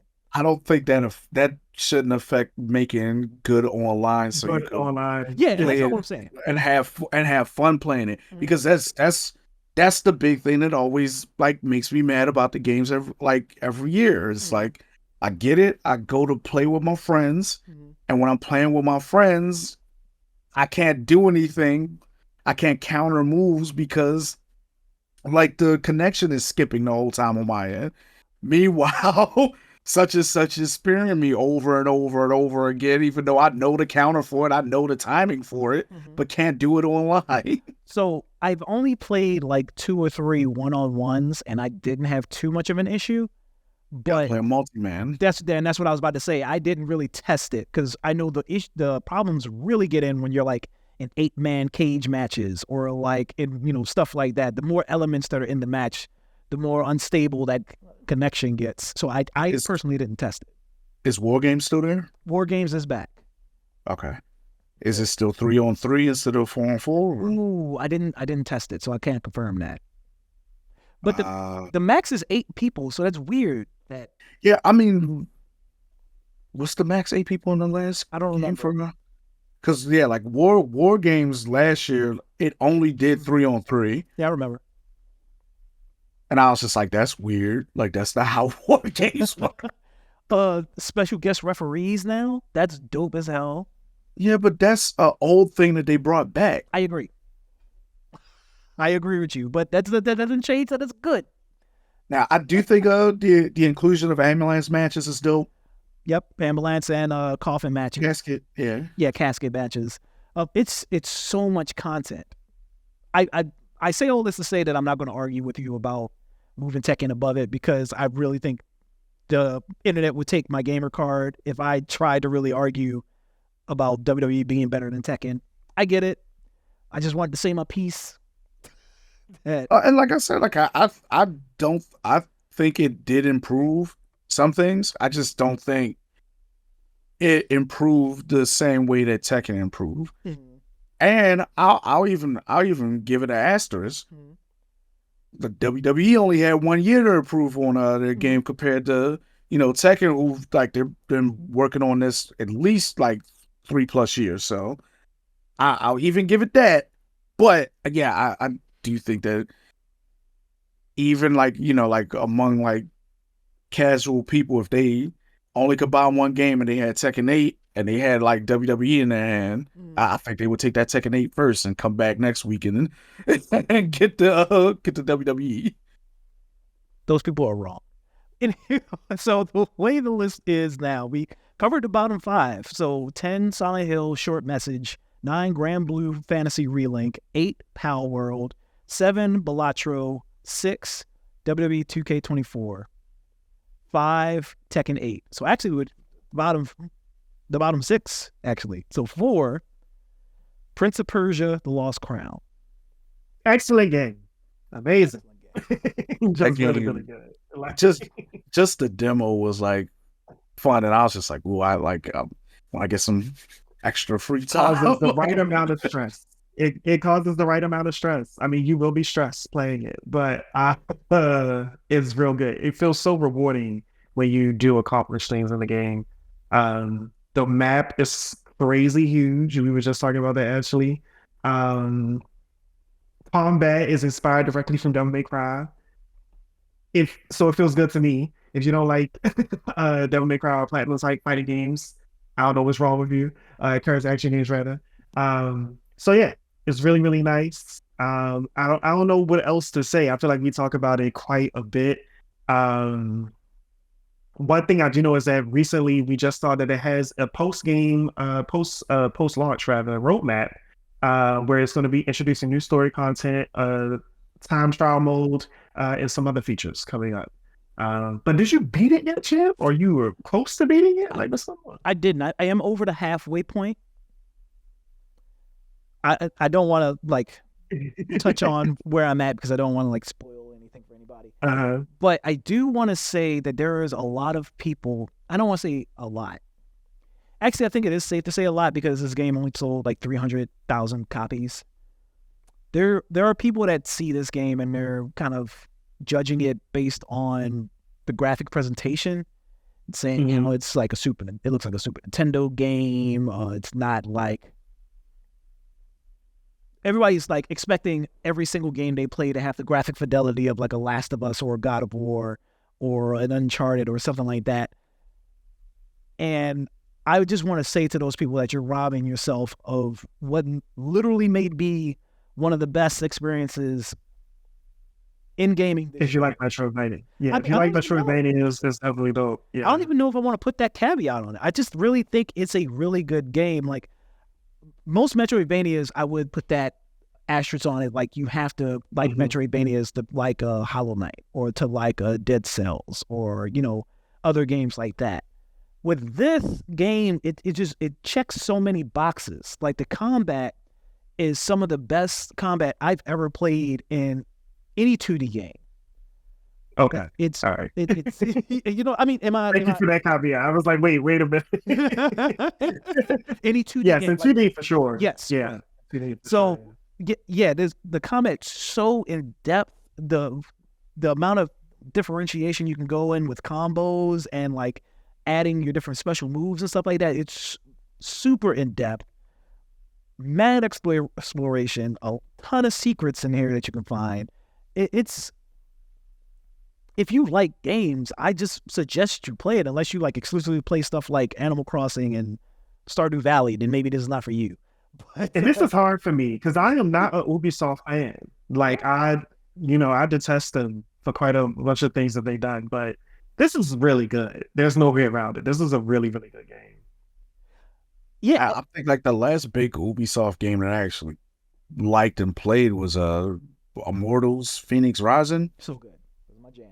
Yeah. And I felt myself like kind of having that same amount of fun when I was playing the demo for it. Well, I was just like, yeah, I can't wait to like, you know, sit down and sink my teeth into this game. It's really fun. And I wanna just for a second kind of disagree a little bit with you, Champ, and nothing about the actual game, but I think a lot of games nowadays that are really popular are not like those, you know, ones that, you know, have like the best graphics or anything like that. Like, you know, sure, those get advertised a lot and then we hear it's selling a whole lot, but you know, these last few years, especially like, you know, starting in 2020, a lot of these real popular games, like, you know, like look like shit. So yeah, I do think those are really popping off. And I think like, even though this one didn't sell a lot, I think like, you know, the more and more we talk about it, the more and more little people play it little by little. Yeah, it's definitely gonna pop off. It's gonna be like one of those cult classic games that it's like, hey, Prince of Persia's back. So. And you know, y'all bring up a good point that a lot of it, we're talking about the problems with its sales numbers. A lot of it could be bad faith that Ubisoft built up. But I do think that bad faith with Ubisoft, a lot of it, and it's not just Ubisoft, it's really a lot of those big AAA, quadruple A publishers, they've been chasing their own tails trying to create the next big open world game, and they're just creating the same game for the past 20 years. And I think Ubisoft needs to get back into the habit of this experimentation with Prince of Persia, with Mario plus Rabbids Spark of Hope that they released last year. And when they do those kind of smaller projects, they always knock them out the park. They need to just open themselves up more than that. Like EA has been doing that a lot more with their EA Originals initiative with It Takes Two and Tales of Gonzara Zao is about to come out. Ubisoft needs something like that. Where's Rayman? I don't know. Rayman. I'm about to say that's not my cup of tea, Rayman. Yeah, I know what you mean. I'm a Rayman player, but like they just never been enough for me to want to finish a game. Is how I feel about Rayman. It's like But kudos to you. It's like vintage points for you mentioning Rayman. I mean, Rayman's not that old. It came vintage points. Vintage points. Rayman was on the PS4. It's not that old. Number 3 is that game that I was referring to earlier, where it handles the messaging of death and suicide way better than Silent Hill short message. Persona 3 Reload. Did you play it yet, Yeah. Like so it was free on Game Pass, so like you had some time to you did have some time to play it there. And yeah, like I played the original as well, and I was playing through the original earlier because it's the one Persona that I haven't beaten of like the big main 3 ones. Mm-hmm. And yeah, like I was playing through the old one, I was just like, man, like I'm struggling trying to get through it because it's just not as streamlined as 4 or 5, and Persona 3 Reload solves that problem. Mm-hmm. It plays just like your it plays just like 3 and or 4 and 5. Mm-hmm. Graphically, it looks like it looks like it as well. Mm-hmm. But it still has like all the great music from 3, has the great storyline from 3 as well. And the characters, the only downfall to this game is like it's that even though it's a remake of an old game, it's missing some of like the extra content that we got from the original. And like when they said like we are getting it, they're like, you're almost buying a whole nother game to get like the new content, and people are not really happy about that. But I'm really happy about the game. I'm really happy that it's out. I don't know if it should really be this high up though. Whoa! Wait a minute. Hold on. Let me talk about. Wait. Yeah, this is about to be a battle between Champ and Hino. This is a battle. Lock in, folks. So I do agree that not including the stuff that was in Persona 3 Portable into this game, very weird decision. Like especially the not having a female protagonist. That seems like an easy fix for me. Like why not put that in there? But Persona 5 Royal, one of my favorite games of all time. Put that out there. There is some bias there. I'm going to say that. And Persona 3 Reload is literally, in my eyes, they took Persona 3 and they basically like put a coat of Persona 5 paint over it. So for better or for worse, because I know a lot of people have been complaining about that, because Persona 3, Persona 4, Persona 5, even though they all kind of follow the same structure for the most part, they have their own identity, and Persona 3 Reload is definitely leaning way more into that Persona 5 side with its presentation and how the UI changed and, things like that. With that being said, this Persona 3 Reload, I think this is the way to play Persona 3. Even with the content missing out of Portable, I think if I knew somebody who was interested in Persona 3 and they asked me what is the definitive way to play Persona 3 now, I say it's this.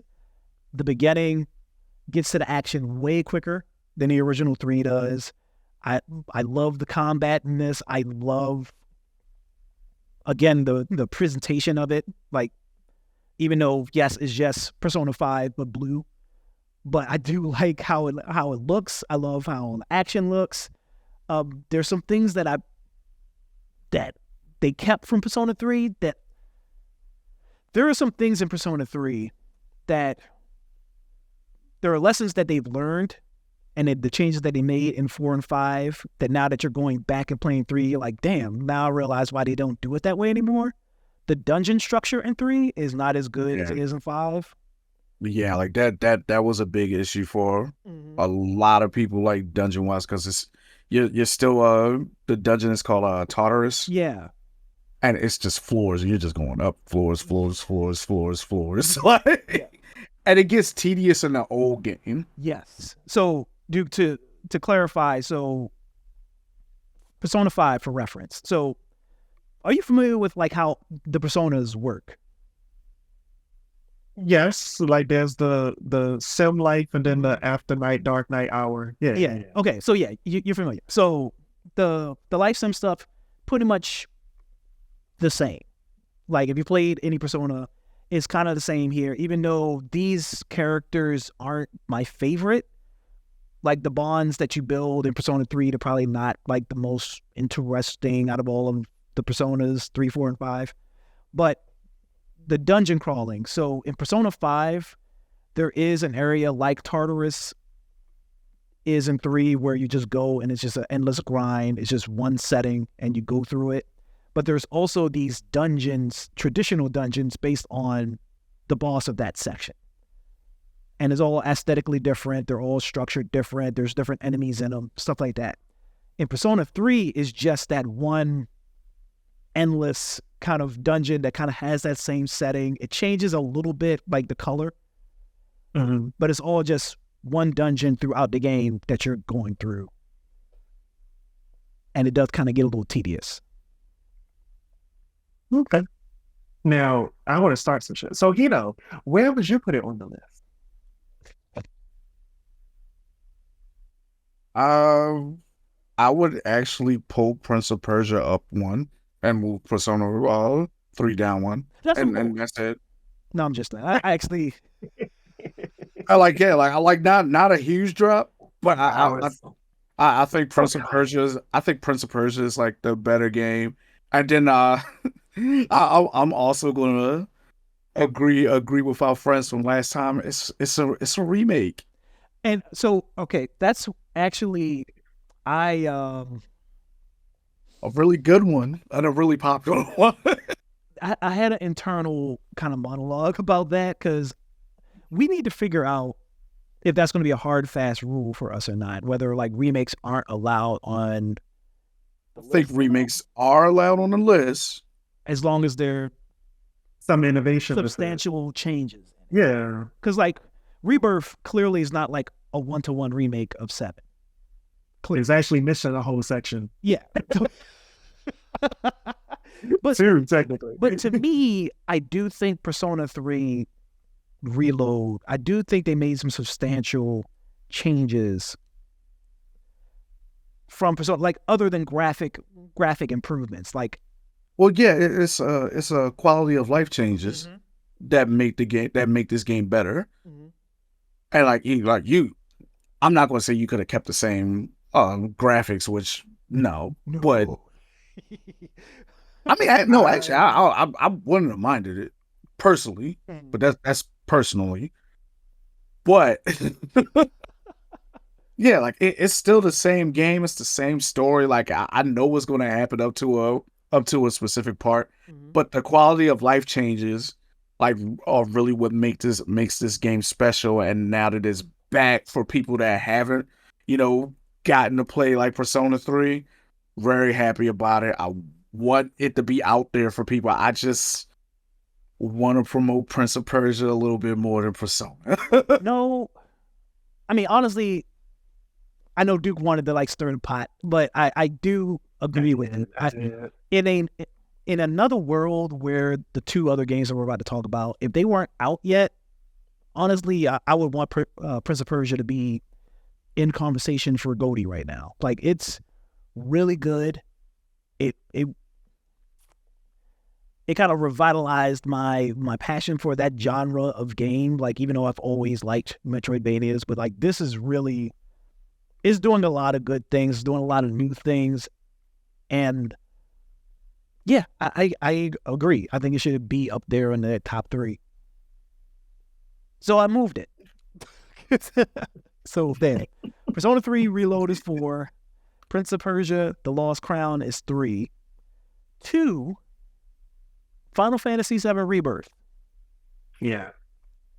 We talked about it. But what is this also a case of like too big to fail kind of thing? And that was my concern. I'll give it that. Like, it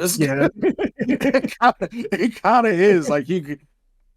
Yeah, because like a lot of people before, like last year, people were already saying like, "Whoop, can't wait to play the GOTY Final Fantasy." Yeah. Like, and we really need to do a better job of scrutinizing games and publishers like this. Like we can't always give Final Fantasy. It's like out of a scale of 10, we're already getting. And we didn't give Final Fantasy 16 this kind of credit. Like we recognize that it was a good game, but not a great game. And so I don't know, but it's like there is like this inkling of like this is their their number one. This is 7. Anything 7. 7's not we talked about this years ago. Final Fantasy Wouldn't have made it, right? I think we were cautious enough to not like put Dirge and Cerberus up there just because there's a Final Fantasy 7 on it. But it is, just something to be cognizant of, like when we're thinking about the list. But and then we didn't put Crisis Core up here either. Like when the Crisis Core the remake came out either. Remaster in a way, rather. Whatever it actually was. Yeah. But I think like Final Fantasy 7 Remake, Rebirth, like both of those games, like we're going to talk about them. Mm-hmm. They're big in it. They're definitely big in it. We're all going to wind up playing them. And we're going to be having the same discussion, when the last game comes out. Remake, Ghost of Tsushima, and Spider-Man and God of War. Those are my favorite PS4 experiences. Mm-hmm. Like when I look back on PS4, it will be those experiences that I look at. And my top 2 is God of War and Final Fantasy. Mm-hmm. And so they're really, really good. And this is continuing that for me so far. It has not disappointed. So yeah, we'll see. But I'm also like 30 hours into a 100-hour game, so we'll see. I got a lot to uncover. It could flop.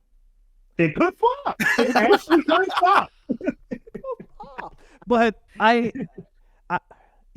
so I guess is mainly like what the intent of this list is. I always like to lean back on this power ranking list should be what the games that identified what that year was. Like if we go back 2034 comes and I'm like, I want to see the games that defined what 2024 was. I think without a shadow of a doubt, we can say that FF7 Rebirth is going to be one of those games. Yeah. Right? Yeah, definitely. And we can definitely say that Silent Hill Short Message is going to be one of those games. Absolutely not. I'm surprised that came out this year. I thought it came out like the 31st or something. That game has gone the minute the Silent Hill remake comes out. Please play that. The moment this episode releases, the game is gone. You might be right. Well, no, we got to give some time. We got to give some time to play Dragon's Dogma. We got to give some time to play Princess Rise of the Ronin. Time. We don't know. Anyway, but so. I do say, I don't want to keep going back and talk about it. I want y'all to play the game. Like, it's only 2 hours. Like, y'all spent 2 hours on some way worse stuff, right? I've been rewatching Insecure. That's just so much more important to me. Let's talk about the number one. The current top of the heap for the Game Clique 2024 Power Rankings. Helldivers 2. I love this. This is the number one game. It has my consent. Yeah. This game gonna be on the list all year, all right? For sure. It's gonna be on the list all year. If they fuck up those balance patches like they were doing the last 2 times, maybe not. But I love what they did with the balance patches because you nerf that stuff. This game is supposed to make you suffer when you get in those higher difficulties, and people are walking through it like it was nothing. Mm-hmm. Suffer. As a veteran Helldivers, one of the suffer. And there was a patch they released today, and it nerfed some of the bug stuff. Mm-hmm. So like, it might be normalized again. But I love how much this game popped off. Like I just wasn't expecting it. I was like, oh, they're making my game again. Why do you think that happened? What is the difference between this and the swath of other live service games that people have been attempting to make hot for the past couple of months? I think because it's simpler than those, and I think that's something that is things that are simple have been popping off a lot lately. I said it earlier about like we've been enjoying games that are not graphically great. And that, are simple to play, but like are fun when you're interacting with other people. And that's what Helldivers 2 is sweet, simple, go down, shoot some stuff up, run here, do this, do that. Don't kill your friends, maybe, or kill your friends for the memes. They'll come back. It's so simple and sweet, and it's the thing that it's like the underdog that you want to root for, and it's just crazy how many people playing it. All the TikToks I'm seeing, I'm like blown away by how much this game popped off. I'm so happy about it. Yeah, I think you hit the nail on the head in regards to the simplicity. Like, I couldn't put my finger on what vibes this game was giving me when I played it, and when I kind of was getting on playing with randoms and with some friends and stuff like that. This is giving me like some for real, and Duke's gonna roll his eyes. This is giving me some real like Xbox 360 online shooter vibes. Like, I'm talking about like Ghost Recon Advanced Warfighter. I'm talking about like Halo 2, Halo 3. Like, it's giving me those type of vibes. On it forever. It's been a long time since a game gave me that kind of like. I'm not a shooter dude. I don't you hear the alarms going on outside like that? Do you hear that? Like, that's coming for you. I can see the smoke coming off the top of your head. You mean PS3 era? But no, those games were not. It was just something about the 360. Like, at the time, it had those types of games, and it just. And I think it was between the games that it had and like the birth of Xbox Live. That really created that kind of vibe and that kind of feel. And this game like really replicates that so well. Just let's hop online and play a couple matches. So I can tell you what it reminds me of, because I didn't have an Xbox. And if I'm being honest, I was too poor to have internet really doing PS3. I was bum rushing on like my neighbor's Wi-Fi, and I could only play like Street Fighter 4 and a couple of matches on Last of Us. But I did have experiences, and I don't remember the name of this game exactly. Y'all may have to help me out. But on Nintendo 64, it was we would do couch co-op. It was the Army Men game. Was it? Yeah. I think it's Army Men Sarge Heroes. Yeah. That was some of the funnest competitive like multiplayer games that I've ever had in my life. And Helldivers 2 reminds me a lot of that experience. I really, really love playing this when I'm with a team. I can't say the issues. It definitely has lots and lots of server issues still. But when it works, it's good. It's great, actually. Yeah, I can definitely attribute that this also gives those like couch co-op kind of 64 vibes. Without being couch co-op. It's crazy. Right. Yeah. And you bring up a good point about the glitches and stuff, and that speaks so much to how much this game is doing right, because regardless of like the servers messing up and like the menus not working the way they're supposed to work, and people getting booted, games crashing, rewards not being given properly, even with all that, people are still coming back, including me. Gets it. Like, this is like Sony really needed, I don't want to say really, because they're clearly like at the top of the heap right now. But in a time where they were getting a lot of bad headlines with the layoffs and like, stuff like that, the PSVR 2 not really doing as well as they wanted it to, this was a really big PR win for them. Like, everything Helldivers 2 is doing, they're doing it right. The microtransactions aren't predatory.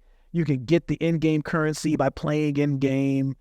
It's not pay to win, even though some weirdos keep wanting to claim that it is. Like, it's just, it's what a live service game should be. Yeah, and one of the things I like too is like the developers are pretty open about like what they want to do and what they're trying to do. Sometimes too open. Yeah, sometimes too open. I recall It was like, you shouldn't say that. You shouldn't say that about your community. But yeah. But and the fact that like we haven't got like an official roadmap, but like, hey, well, they actually said that because of the outstanding reception it had, they had to scrap their original roadmap, and they're redoing a whole new one just because of how big the fan base is now. So there will be a delay simply because of that. Which I think everybody for right now, is okay with that, because they're having fun. Like, they're having a blast. I think, like, I've talked to people that haven't even like fought like one or the other faction yet. Like, they're like, well, I'll just fight bugs. No, I'll just fight automatons. So like, and yeah, like the fact that you could play this game any way you want to, like, you don't have to follow a meta, but people do. I feel like I'm gonna say so, like one of the same things that I said with like Tekken 8.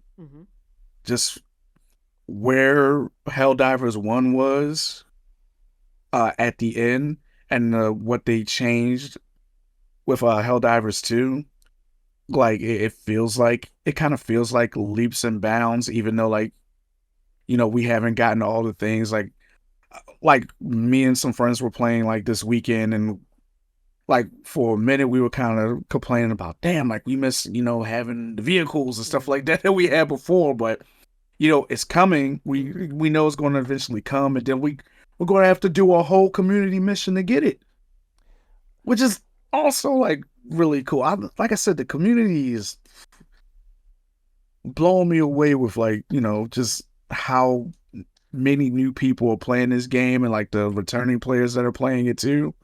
I'm just so happy about it. Like, I just can't stop saying that. Yeah, I don't think enough is said positively about this community. I think a lot of people, when they talk about the community, like to focus on the people that are booting other people for not having meta loadouts, and the people who are killing their players right before getting on the extraction ship. But like, this community for the most part is like really dope. And what's the I can't remember the guy's name, but he's like he's a Dark Souls or yeah. Like, he's running the he's in this game. He's running around. I saw a post about it, but I don't know if it was the same guy or if they said that it was like someone is like them. But I think there's a few. Yeah. There's a few people like that. They're just like, I'm level 50. Like, I know you need some help. I see you on the solo. For people that don't know, there is in Elden Ring, there's a boss, Melania, who was known as like one of the toughest boss battles in the game. And then there was a player that went by the name of Let Me Solo Her. And he would go into everyone's instance who welcomed him in, and he would play and beat the boss for them, so that way they can finally progress. And they did it like, I think over 200 or something. It was like an extremely high number or whatever. And now that same kind of player, or either the exact same person, we don't know for sure, I gotta check the article again, is doing it in Helldivers in order to help individuals progress in their difficulty tiers. And so, yeah, like that kind of camaraderie is happening. It is the same player, but there's also like multiple different players that are doing it too. Like, they'll just drop in your mission and save you. Like, I have a cousin that I play with that me and him been playing like Helldivers 1 like since like it came out, and like he's been 50 for like a minute, and he does it like I'm just really happy that this game popped off. Like, I was just happy that it was coming out before at first. And like, like my only complaint is my only complaint I really have is that I miss the way that the top down worked before, because I like the top down twin stick shooter version how it was before. But like, now that it's third person, and you could go into a first person mode and everything, and it's a little bit more streamlined, and more people are playing it, and more eyes are on it. Like, I just want to throw that complaint like right out the window. Like, just for the sake and the health of the game, And vehicles are coming. Yeah, they're coming. Yep. Is there anything besides vehicles that we are currently missing? There's a few from things. part 1. Okay. Yeah, there's a few different weapons that are really cool. That like I'm pretty sure like you'll wind up getting down the line some cool stratagems, and the big thing were they mentioned swords is a possibility. We did not have that in the last game. But, like you wouldn't have a sword in like a twin. Well, you can do a sword in a twin stick shooter, but it would be weird, and there would be a lot of accidental deaths most likely. But I can't wait to slice Champ up. Wow. This is going to be fun. It's going to be quite fun, actually. My only big complaint is the old school Helldivers 1 salute. You can't do it no more. And that's just like spinning your stick and watching your cape go around in circles. That's how we used to salute each other. Touchdown the game, spin the cape 3 times. Let's go on a mission. We're good to go. So yeah, super fun. Yeah, we did it. Well, so far. We did it so far. So I do have one question for you. How do we feel? I know that games as a service is somewhat of a dwindling or dying industry, but it's not fully dead. And there's definitely still games that are still exist as games as a service. How do we, if we want to, how do we commend games that have done something that innovated or fixed up their game in some kind of way over time, even if it released like 6-7 years ago? Because I'm thinking, and the reason why I bring it up, and I don't think it did anything to be put on a power ranking list, I want to be clear. But I think that the latest patch for Overwatch is really, really great. And it's like showing like a step towards the right direction. And it's like, how do we honor that for games that existed for eons now at this point? Well, I'm not counting Overwatch 2 as a re-release. It's the same damn game. But I don't want to say like live service games or the genre is failing. I do think there are a lot of failed attempts because there are a lot more people trying to get into it. But I guess that's an interesting point because it's a double-edged sword because like you do want to acknowledge it if it gets to that point where it's definitely a top 10 game of the year. But you also don't want to open the door for like a game like Fortnite, which some people would argue has been top 10 game of the year for like the past 10 years. Like you don't want to open up Pandora's box. Doesn't the Game Awards have like a award like a best ongoing game or? Yeah, best ongoing game. Yeah. I mean, you I don't know.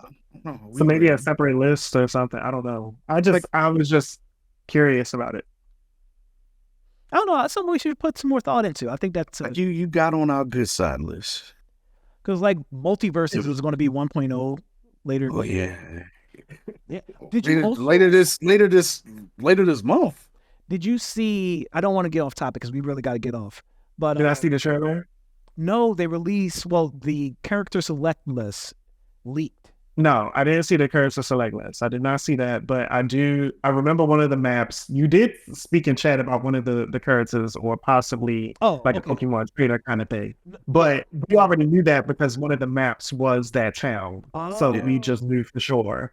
Yeah, like you can see that in the trailer, like the. I must have missed that part, but yeah, that'd be interesting. I'm interested to see how they'll work Powerpuff Girls for people that don't know. Yeah, Multiverses. I'm interested to see. People think that it may be like the Pokemon trainer from Smash series. Yeah, if they're there, like day one, like of like the re-release. I'm sure I'll have something to let you know about when it comes because I will definitely be playing them. But the thing I'm thinking off the top of my head is like their movesets don't differ like Blastoise, Charizard, and but you can make them differ. Like I can very easily, in my mind, for instance, you make Blossom a Zoner, Buttercup a Bruiser, and then Bubbles could be balanced. Or Grappler even. Oh yeah. I guess that's how I would have put it together. Or maybe they're all out in the same time, like Ice Climbers. That would be That would be crazy to do with 3 people. Yeah, like with 3 people. That'd be very tough. Too much happening at one time. Hopefully the servers are better. I don't know what they mentioned about network code. Yeah. I mean, when they first... when it first dropped, it didn't play bad, and then it just got progressively worse. Yeah. Because that was one of the things they were really bragging about was the rollback netcode during the beta. Yeah. And if you played on a PS4, it was even worse. Yeah, PS4 just couldn't handle it. They just really need to get up on that. They just make that a current gen game. Just it is what it is. We've been in this gen for like 7 years now. It's time to move on. PS5 specs, PS5 Pro specs leaked. Another list leaked. So we'll see. Be ignoring it. Unless GTA 6 requires it, I will not be a part of this. I was about to say, like, it's PS5 just you own a PSVR too. You got it. You got it. Final Fantasy VII remake machine. What games are you playing on that, by the way? Is that just a big brick on your head now? No, I still play a lot of I'm still trying to platinum damn, now you dropped that on me. Now I can't. Yeah, I'm still trying to platinum Synapse. All right. I still go back and play Creed. I actually use Creed to work out sometimes. The boxing game. So yeah, I play Creed. I play Beat Saber. It's really I use it. What does Michael B. doing? Get a check from that? I wonder. It does look like him. Okay. And it has Jonathan Majors character in there too. Oh. Yeah. All right. But that's more so like. Does that have one in there too? When what? Does it have Coretta Sky in there? All right. I'm sorry. Yeah, there's more like something I pull out when I have company. Mm-hmm. But there's some single player stuff that it's still good. I think everybody's overreact. It is overpriced. I will say that. I think if it was like $300, I think it would have sold way better than the cost of a system. Yeah, that it can't play without the system. Yeah. It's a lot. But yeah, to revisit the 2024 power rankings the way they are now: 10 Silent Hill Short Message, 9 Granblue Fantasy Relink, 8 Palworld, 7 Balatro, 6 WWE 2K24, 5 Tekken 8, 4 Persona 3 Reload, 3 Prince of Persia: The Lost Crown, 2 Final Fantasy VII Rebirth, and 1 Helldivers 2.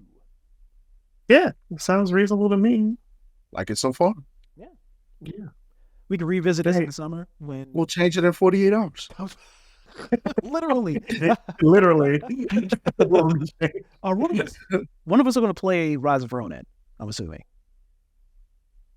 I gotta check my bank account, sir. I gotta pay rent at this exact time. Like, gee. If I went on Thursday, I got you. Well, look, y'all, it's been great. Like I said earlier, be sure to follow Game Clique on all social media platforms. We're on Twitter, we're on Instagram, we're on TikTok, we're on YouTube. Clearly, because you're watching us now, at Real Game Clique. If you have any questions that you want to ask me or Duke or Hino or any of the other guests that we have on this show, feel free to hit us up on those social media platforms or email us at questions@realgameclick.com. If you're watching us and you just want to listen, you don't want to look at this ugly mug, you can listen to us, the audio version of the podcast, on your favorite podcast platforms. Just search Game Clique on Apple Podcasts, Spotify, Google Podcasts, or anywhere else that you like to listen. What else y'all got? I'm just curious if we should say the podcast part in the beginning of the episode, because we just. What do you mean? It was like you wait till the end of the episode to let them know. Hey, if you don't want it, you can listen to us. But for future episodes, I mean, like if they have watched this episode and they're like, "Damn, you know what? I would have rather listened to this in my car." Now they know. Yeah. Now you know. Now you know. We called it a podcast at the beginning. Y'all know what it is. Any alibis? No alibis. Look, I am still around. If you're interested, I am playing Overwatch. Helldivers, and Street Fighter 6. So those are like my only multiplayer games I'm really playing right now. I do play Warframe still, but I don't play with people that's not at my level in Warframe. So, go with the good. If you want to catch me, like I said, twitch.tv/Hinokaga. Streams will be sporadic for a little bit, but like if you stay tuned there, like there'll be a new schedule up, like at least by like the beginning of April, I might have a new schedule up. And like if you're playing Tekken 8, come catch hands with against me in Tekken 8. I'm out there. I'm always playing. So hey, y'all gotta shit out for us. Be good, stay good. We're out. Peace.